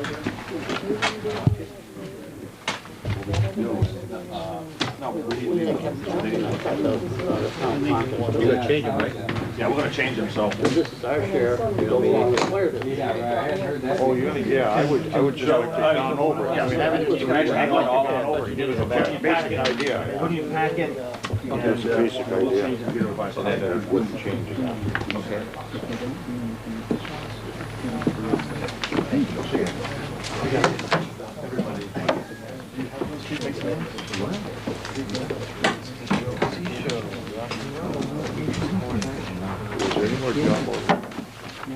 Any other orders outstanding? Everything here's all done. I didn't get that one. Everything here's all done. This pile. Okay, this one's done. We only got one more. These are all You done. got them kept there? These are all done. Good. Just Joe? Karen on that. You're on. First item I had, Rod, is the item that was in the agenda, which is the CVPS letter. That's what Mark's sparing at this point. And, Okay. he's reviewing that, and he's going to be getting back to us. There's some legal questions there, you know, with the other one. So there's not really no action happening on that. More for Charlie Shields and for JP and Kip. The JMSC group is going to quarterly meetings, mainly because attendance has been poor on the monthly meetings. So they feel it's very important that someone from each town, including Rutland Town, be there. This Thursday, the meeting will be here in this room. So if at least one people be there, it's important. I got it. That's your job. That was a job I was gonna give you. Charlie. Well, he's going anyway. Yeah, I'll be there. Okay. Going to the 911 item that was on the agenda, I've talked with Tim, and I've talked a lot with Mary Kirsten, who brought a lot of this to our attention. And there is a fair amount of work we have to do, but I don't think any of it's insurmountable. We've got to get going on it. If Mary, I think she'd be a good person, we've been trying to contact her. If she would accept the main contact person, I think that would be good. I would like to be the data person, because there's two, and then that way I would see all the information. But just to move on with that project, shortly, I've already done it, but what I need to do is sit down, and what I'd like to do is, the board wants to nominate or appoint somebody to work with me. We've got to name roads in the town that have more than 3 houses on them, and there's a lot of those. I say a lot, there's probably 12, 13, 14 or so, my guess. What I think we should do, and what I've checked with the regional commission, other towns have done, is someone like myself gets together, figures out where they all are with someone, comes up with some names, meets with the people, either get the names from them first or whatever, bounce it out, come up with something that's mutually agreeable to the people that live there and the town. You've got to prove it at the end. Charlie? Yeah, we can name the streets. You just come up with the streets, we'll name them, work with the people that live on Well, them. you know, we've kind of given you that task, and, Now, these will be like driveways, like for instance, the Driveway, Hubbard street. Farm. 3 houses. Identifiable driveways, yeah. 1, 3, up a road. Do you have at least, do you have 3 trailers over there, for instance? 2 right, yeah. Okay. If there was 3, for instance, we have to name that road. name that, right. Okay. So I like to begin that, and I've got a map, I've circled all the places. Joe's got a map, he's got, you know, the locations, you just need somebody to... Okay, let me just bring something up, which brings up a good point. Dave's got 2 down there. I feel that that's quite important for somebody to know where to go, don't you? Sure. Joe? What's that? You know, it's probably not required in 911, but here's an instance of down there, they have 2 trailers sitting way down and off the road. I think if you find instances where there's 1 or 2 apps, I think maybe they should, Well, because... I've already checked on that, John. They only require the naming of unapproved town roads when there's 3 houses. If there's 2, they treat it as if it's just a single-family residence. Oh, really? Yeah, so... Yeah, they have to draw the line somewhere. Oh, okay, it's just that there's an instance of where there's 2 I down thought there. they did. They put the number out on the tree, out at the entrance. So I'll... Might be 2 numbers. I'll move on that. If you could, you know. No problem. We gotta get in the street, changing the names of towns. There may be some street names that may have That's to a be lot of changed. similar ones. That's That's something the else problem. that happens later when we start submitting the maps for review. You may find some conflicts with the sunrises and the Sunsets. and the Davy circles. Let me ask you a question while you're on this. What are they gonna use for a mailing address? You gonna use the house number We're or not the there box yet. number? Charlie, I don't know the answer. Well, that's the question they're gonna ask you. Because you No. got four boxes on 1 plank Well, yeah, and 1 Tell house. us. Believe me, You know, Tell us what to do. believe me, if you can, use the house numbers. Yeah. For all 4 of them? Yeah. Each structure on the each- lot has to have a number, Yeah. okay? So if there's multiple buildings, like again, a farm like David's, my understanding is the house would have a number, then every structure would have a number. So for the house, it'd be like, there's only one house on that parcel like yours, it'd be one number, that's it, okay? What is that number gonna be? I don't know. It's gonna have to do with the scheme that we come up with as we go down that street. Every so many feet would be a lot, if there were zoning in the town. And if there were a minimum distance, you know, then you would figure every so many distances is a lot. Yeah. Okay, if there's not, I don't know how you come up with that number. No, you come up with the alphabet after that. But that's what we do. But what my question is, and it was asked at that league 2 years ago, when Sally Rice from the Postal Service came in, you know, they're gonna deliver it both ways. But what are you gonna tell the people? You got 1 house and 3 apartments. Where your problem comes with those What are you gonna use for an address? When you have 4 mailboxes in a row, 2 could be on this side of the road, 2 could be way up Timbuktu on the other side of the road, Right. and it isn't gonna help what they're trying to look for. I know it. And that's which system are you gonna use? It's gonna, when you start putting numbers out there, these people are gonna ask us, So I realize what are we gonna use? those are some of the issues we're gonna be dealing with as we move down. We're not there yet. We gotta get some of this preliminary stuff. You already had a numbering system out there you could have used. I don't know if it would have been compatible with what we have to go to, but the other thing is I've already talked to Tim. I think I'll need Dave Stanton and Brian and John, is we've got to go over like what frequencies they operate on, how many men they have, what kind of equipment they have, information like this, and I'll set something up for everybody that's convenient for that. There's going to be a lot of work involved. Oh yeah, Mendon went out, physically did every one of theirs. Yeah, but the thing is, Charlie, if it isn't compatible with the state plan, they go out and do it all over again. You know, that's why we haven't rushed into it. You can devise anything yourself. Well, they numbered them, but as you say, it could be wrong, you gotta do it all over again. Yeah. And then the people are We mad. didn't want to do it twice, we wanted to do it once, that's going to be bad enough. There might be all right. They've got them on houses, on mailboxes. Oh, I know it. Poles, trees. Yeah, Very. I know. You know, their idea is great. Yeah, you but can see that those numbers do show up. Yeah, they do, but there's no uniformity. and to it. there's no idea where the house is that belongs to the number either. Yeah, sometimes. Okay, Joe. Two items related to North End Sewer Project, more, I think, unfinished business kind of things. One, I received a call today from Don Quirk. I don't know if you got a hold of Kip. He was going to try. Don's not satisfied yet that the paving out there is complete, and he's concerned about additional runoff. And I believe our engineers felt that it was complete. We had done the catch basin, and you know, they had gone up there after it rained. It looked like it was working. But I understand there may be some water puddling in front of Don's driveway or somewhere there. So he wants to talk to someone from the town with authority to tell him whether he's going to get some more paving work done or not. He called today, and I thought maybe if you were available, because he wanted to meet with someone, but I don't think he can get a hold of you. The other item was Dick Konis. Dick, again, isn't satisfied with the paving and wanted to know if we would do some additional paving there. I don't think he's asking for a big area, you know, probably something here, the other desk over there, I suspect. But the other thing he did ask, and it's basically site work, dirt on the grass, a low spot where some earth has to be put in. You know, we do have the road crew. Maybe this fall or next spring, if they went Could out I just interrupt for a minute? Is this a responsibility that the contractor was supposed to take care of? Well, it's an issue of final completion or not, and they feel they're complete on Dick Konis. Yeah, well, they feel it, so we should take a look at it. If we don't feel it's complete, then we'll have to ask them to complete it, because this contractor has done a lot of this, we feel it's completed thing. Well, actually, if there's landscaping to be done, I would say that the contractor should do it. I'm sick of the town taxpayers paying for somebody else's mistakes. Okay, well, you had asked Kip Just to another go load up of last fill. time. What's that? Just another load of dirt. Yeah, Did anybody go up and look at it I after? believe Kip did, and that's why. How did you feel? He's twice as good as he had before. But he's complaining about where the bulldozer went over, made some creases in his.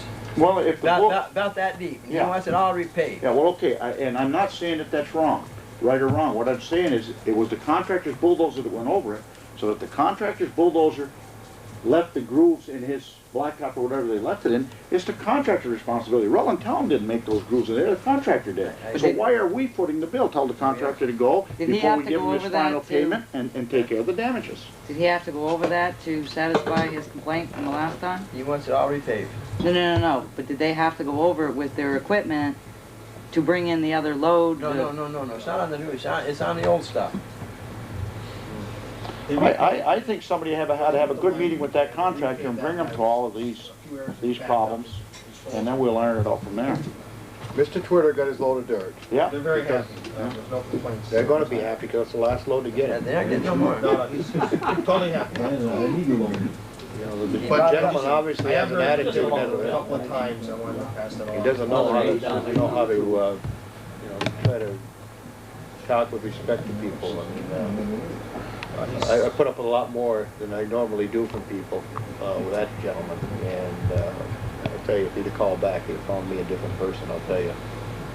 But no, he's done as far as I'm concerned.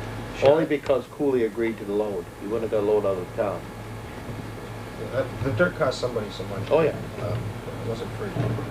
The dog fork matter, is the board gonna, should I get an engineer to give us an opinion? Don wanted someone up here today to meet with someone to get a final answer whether the town He's down does there is done. meeting one of the engineers. Is Ken still around? He's on part-time now, but I think we can arrange for him to be Ken, here. you stop Yep, with Ken? let me clarify something. These engineers these contractors took this job to do it and finish it. If there's problems left behind because of what the contractor did, I know in all my lifetime the contractor was responsible. Why is there even an argument here? I think I would go back to the contractor and say, we've got this complaint and this complaint and this complaint, and before you get your money, you're going to have to take care of them because the complaint wasn't there before you started the job. I don't know how Rutland Town is even getting into this thing. And we gave these people a $750,000 contract to do this job. I know, but it comes down to final completion, John. The contractor said, I'm done over there. Well, he can say anything he wants, Joe. But then I understand that, Yeah. John, but if you want to listen, then our engineer went out, and I said to the engineer, for the town of Rutland, is that done? And they said, yes, it's done. So they've said we're done. But yet the homeowner, or in this case, the business owner, feels we're not done. So we've done everything we're supposed to do. Well, I say that business owner, if the contractor left bulldozer grooves and the gentleman's blacktop, that the contractor hasn't done all he was supposed to do, Joe. I think the engineer's wrong. I think we paid him big money to give us the wrong decision. Well, John, The contractor I made don't those know calls. what he, I can see what they did. They tore a line down the middle of his property, and they paved it out. There's a little area over there, whether they did or not, I don't know, John. It appears they repaired everything they did. Yeah. So, Okay, our engineers have passed the only thing I'm judgment. saying is Yeah. that I think before we start paying for that stuff, we should make darn sure that Well, it's not the contractor's I was thinking responsibility. along the lines you were, that it'd be a lot cheaper to have the town road crew do it than to argue with Cooley and pay them to do it. Well, I think our shovel's a lot cheaper. I think there's something else that's gone on here that a lot of people aren't familiar with. There's a lot of additional work that's been done on some of these properties. That had nothing to do with the sewer project, where properties were actually improved as a result. I know Phil was moved from here to there, and things were done in people's backyards that were totally removed from where we were doing the work on the highway, and their property was improved as a result of that. Additionally, they were given a break on the sewer connection. Yeah, they were given a sewer connection, but I mean, there was a lot of additional grading, That's why I you know, think and we've fill lived being up to put what in we're different supposed to places have where done. it really didn't have to be put on some of these properties, and they didn't complain when they got the free dirt and the free grading, and now, you know, we're down to nitpicking. well, most generally when they do come and do a job like that, the property owner ends up getting beat, so he has to have something extra. I'm going to give you an instance. I just went through it right down there on Business 4. They left that blacktopped edge so that in the wintertime nobody would be able to climb it. They had no desire to do anything about it until I went to the higher authority. They did come down and feather it the way it should have been. They took a sign, the only two islands on Business 4 that they kept mowed, and they went to put that 2 poles and a big sign right in the middle of the lawn when they were behind the guardrail before. So you've got to keep on top of these things. They'll do as they please to make it beneficial to themselves. But these people a lot of times have been inconvenienced, and if they have to do a little bit more to convenience them, fine. They knew that. Those contractors are smart enough so that when they come in and look where they got to, when they give that estimate, they know what they're going to have to do on that property. I say that this contractor is responsible, he does it. And if everything rules that out and it comes back to us, then I agree with Joe. Maybe our road crew would be the better way to go. But I want to make sure that he's the one that's going to, you know, he's done everything to us. He's over a month over his time already. I've never received more complaints in my life on people discouraged and disgusted with that job over there. I never have. And I think he's gotten away with enough.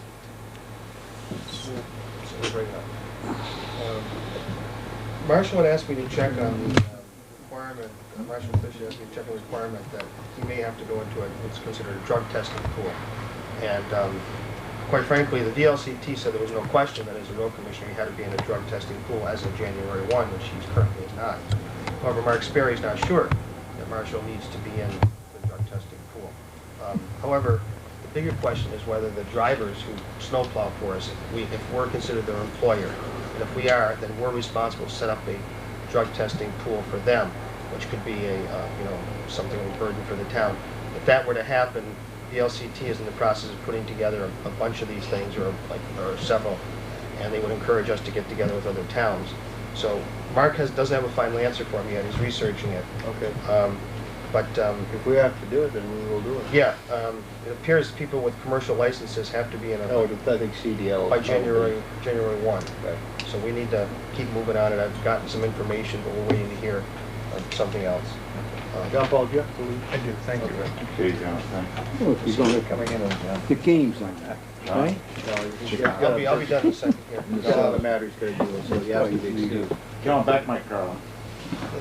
Okay, Joe. Next item I had, Rod, is I hired Howard Stratton to go in to make the final connection for the Bidgood house, install a water meter, backflow preventer, actually 2 meters, internal, external, and backflow preventer.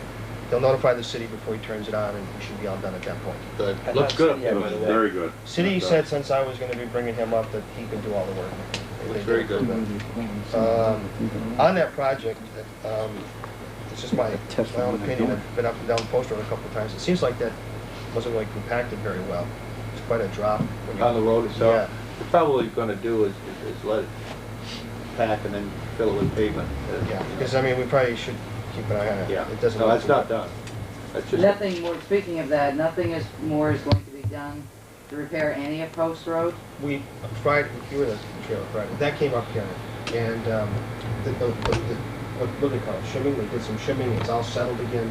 They've got to do it over, and what they're waiting for is, if you ever notice that traffic light there, they disabled the automated thing. So the trigger pad in the pavement. That's got to be fixed at some point. So I guess they're waiting until that's done. They're going to rip up the road, and put it back together. I mean, that whole we all brought of it up Post every Road time. is a mess, In fact, and I think we should be worrying about that as well as worrying about some individual properties, because there's a lot of people that travel that road, and come wintertime, it is going to be deadly there. I know. We brought it up Friday again, and I don't know. Evidently, nothing's been done. If you've been down it lately, I haven't been up there since. No, it hasn't. Nothing's been done. They're aware of it, and as you know, the other outfits in there now. By the way, if anybody sees what's going on up there north of Post, that's not us per se. Right. That's the vet clinic in CV now. That's Larry White. Larry doing that. Larry White's doing that. So anything north of the pump station is CV and the Rutland Veterinary Clinic. It has nothing to do with cooling. And the last item I had is just a notification. It's a city subdivision actually. It's a final subdivision notice for the Morrow property in the city. We received it today.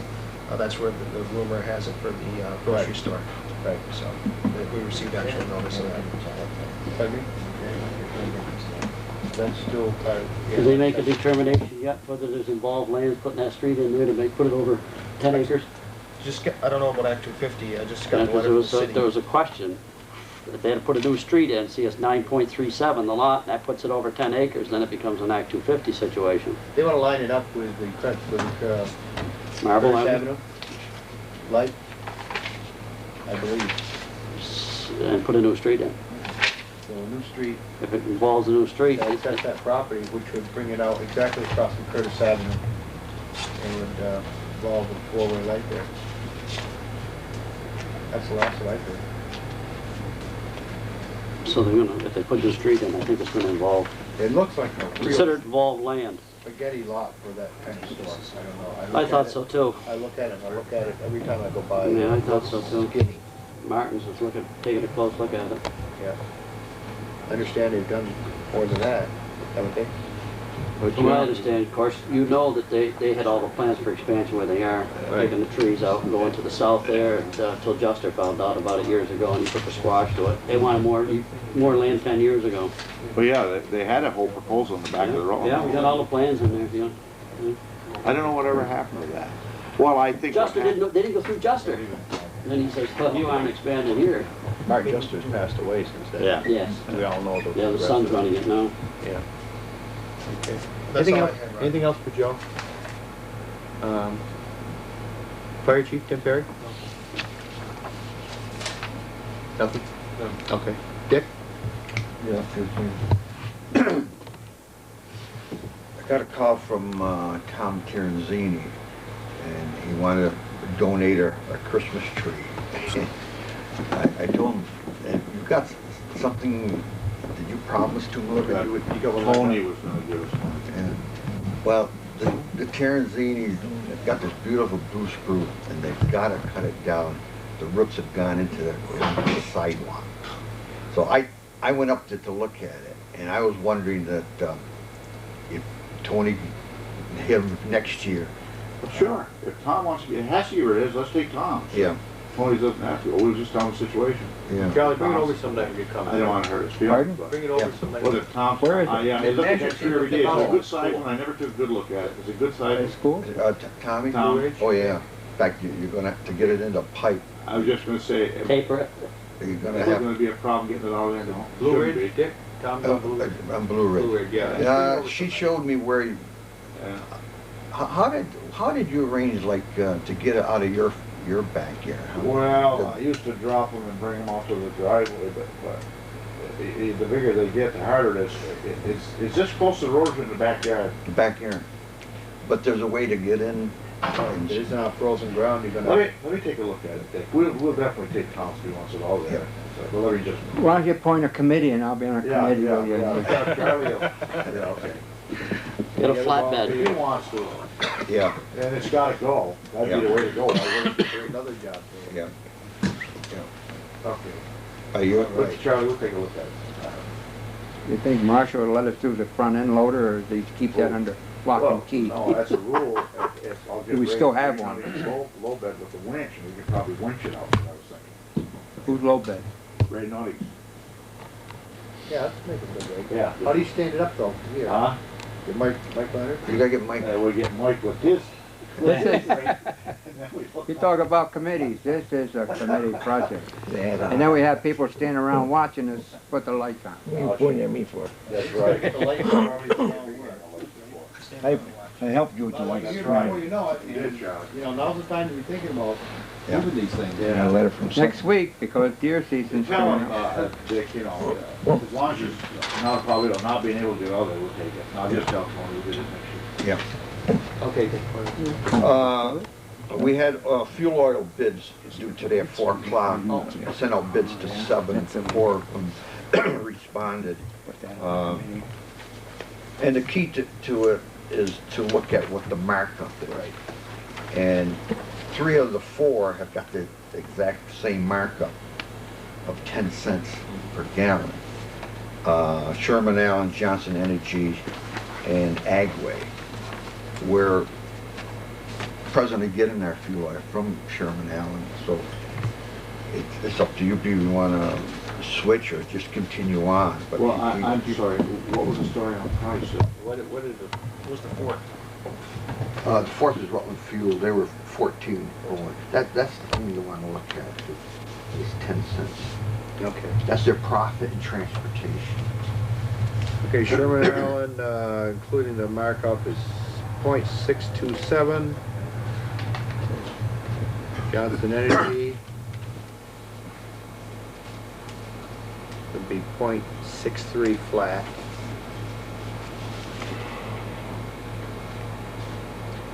Agway, .614.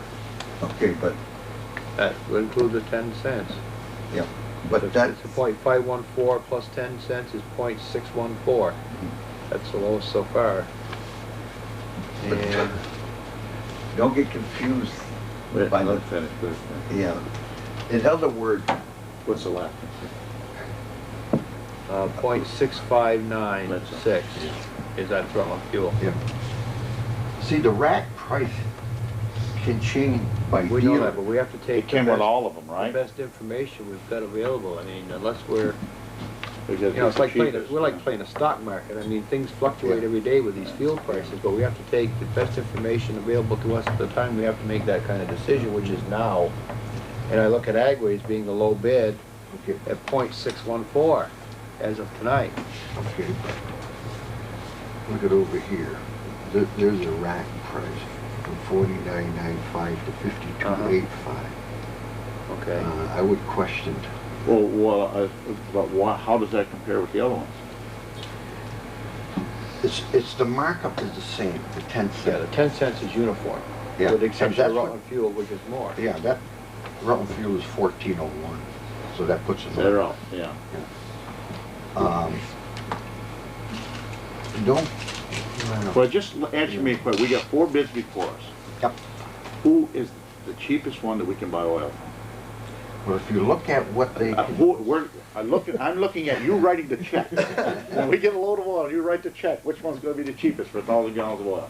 As of today, Yeah. it would be Agway. But That's all. it's dependent on. We know that. Yeah. And it's always been that way. Yeah. There isn't anything we can do about it. You know, We have to take gotta the lowest. They're all reputable, Dick. We got to take the lowest. If your check is going to be. If they meet all of the criteria, we have to take the numbers as they're presented tonight. Yeah. As our best guesstimate. I mean, sure, it can change tomorrow, but we can't bid every day. No. You know, yeah. Now we're looking at .661, actually 61.4 cents. And everyone was 62 and 63 and 65. Sherman Allen was next. Clifford's got that. 627. 627. That's the cheapest. And Johnson Energy is a quote of a flat 63 cents. Yeah, he rounded off. He rounded it out, yeah. I feel kind of bad. We got Allen right on this side and Johnson on the other side, but I mean, we have to go on bids. They're all reputable. We got to take the We're cheapest talking about a sizable amount of heating oil now. 'Cause I believe the school's on this as well. Yeah. Yeah. We're talking a lot of heating oil. So a half a cent or a cent here and there can add up to quite a Just for bit. fun, how does it compare with last year, just for? Pretty close. Pretty close to last Yeah, year? within a cent or two. Yeah, very competitive. 52 cents. Did that group go out and get any prices that, Haven't had a meeting. I'm not even sure that exists anymore. A lot of the key players don't, you know, aren't involved anymore. Nick Barone is gone. Crowley. Yeah, Crowley, but he wasn't, you know, we lost some chairman. Nick was gone, and Paul Cooley was gone from West Rutland. There are 2 of the players. That's just whoever's in it. That just left myself and the Proctor chair, Ray Moran. But we still got, even our own personal bids, we Was still, cheaper. But we got better than what they had. better last year? Yeah, we Only still, than we still theirs. got a very good bid, so. Yeah. Yeah. No, you're talking about the compact committee? Yeah. Compact committee fell apart when Rutland Town got out. Well, we weren't really out. We're still in it for the purchasing part. But we lost some key players that were really active in it. And, you know, nothing has been brought back. We never left. See, Johnson didn't give us the rack price. No, but that's It'd be 62 cents. that's the rack according plus to the this. profit, yeah. Yeah. And if you notice, Johnson and Allen get it from Citgo in Albany, so Yeah. it's the same rack price.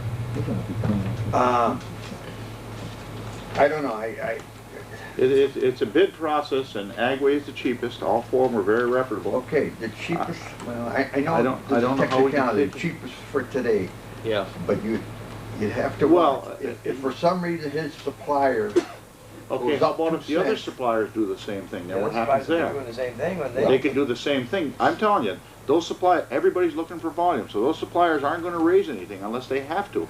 And if Agway's supplier has to raise it, so don't the others, because, you know, I mean, they go pretty close One to market. chases the other. I mean, Yeah, right. there are no deals. Yeah, no.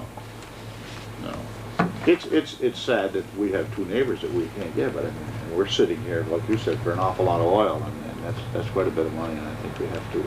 I'll move that we. Are you done, Kip? Right. I know we waited till Chip puts them over.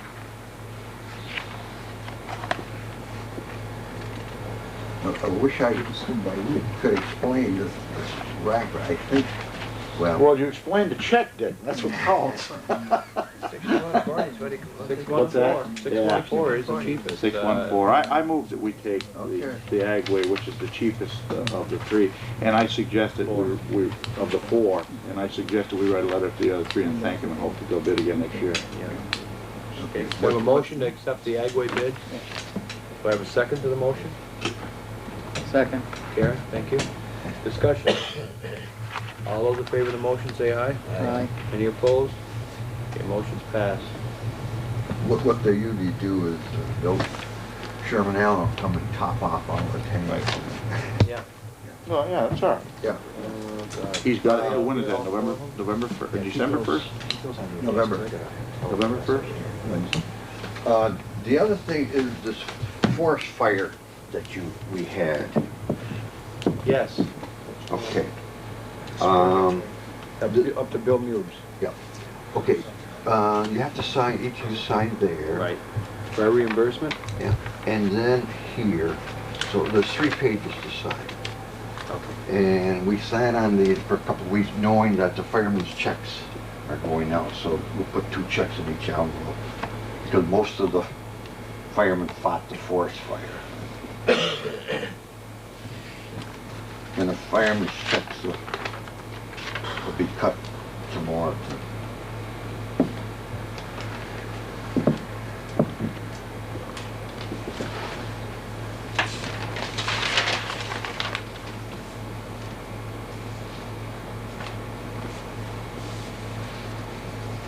Joe, where's Dream of Vermont? Dreams of Vermont is the Forest Service building on 7 3 places in the city.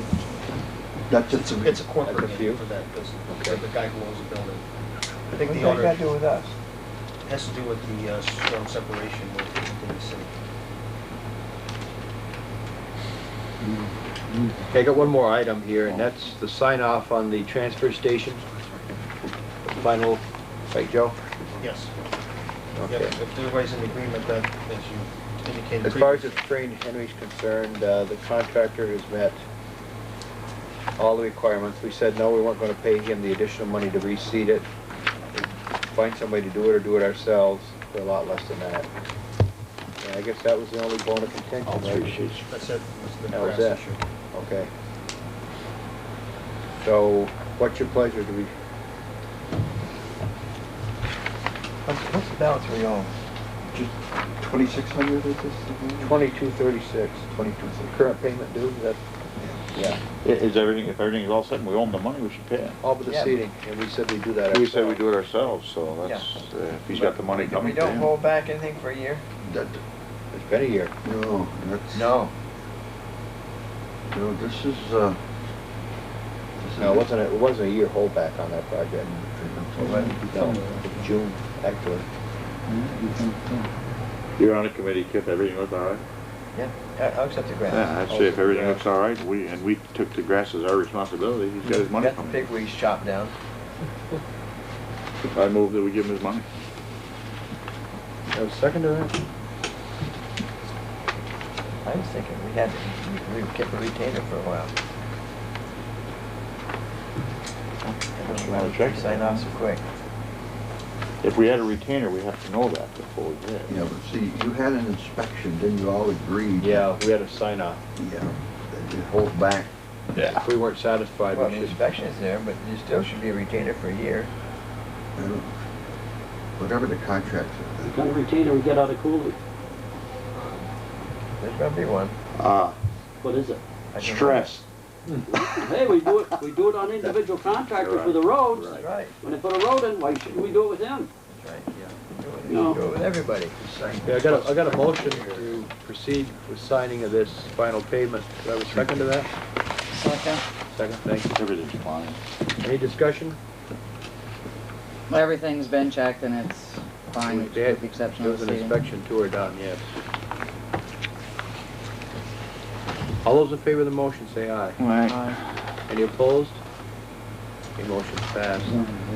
Joe, I signed where the signature section There's is. 2 spots here, and then that should be it.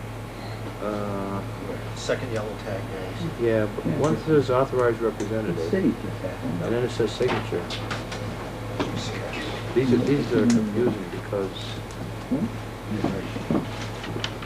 This one is right there. Yeah, I know what it is. Where the owner. Oh, this would just be printed. This would just be a name and there's your signature. I can type it in. Oh, okay.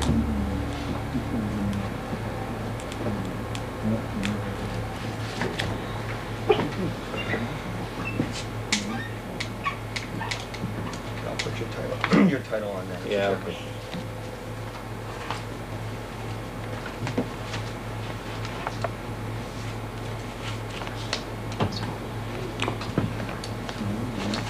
Anyone have anything else to bring up? That completes the agenda, I believe. With that, Chair would entertain a motion to adjourn. The motion we adjourn. Second.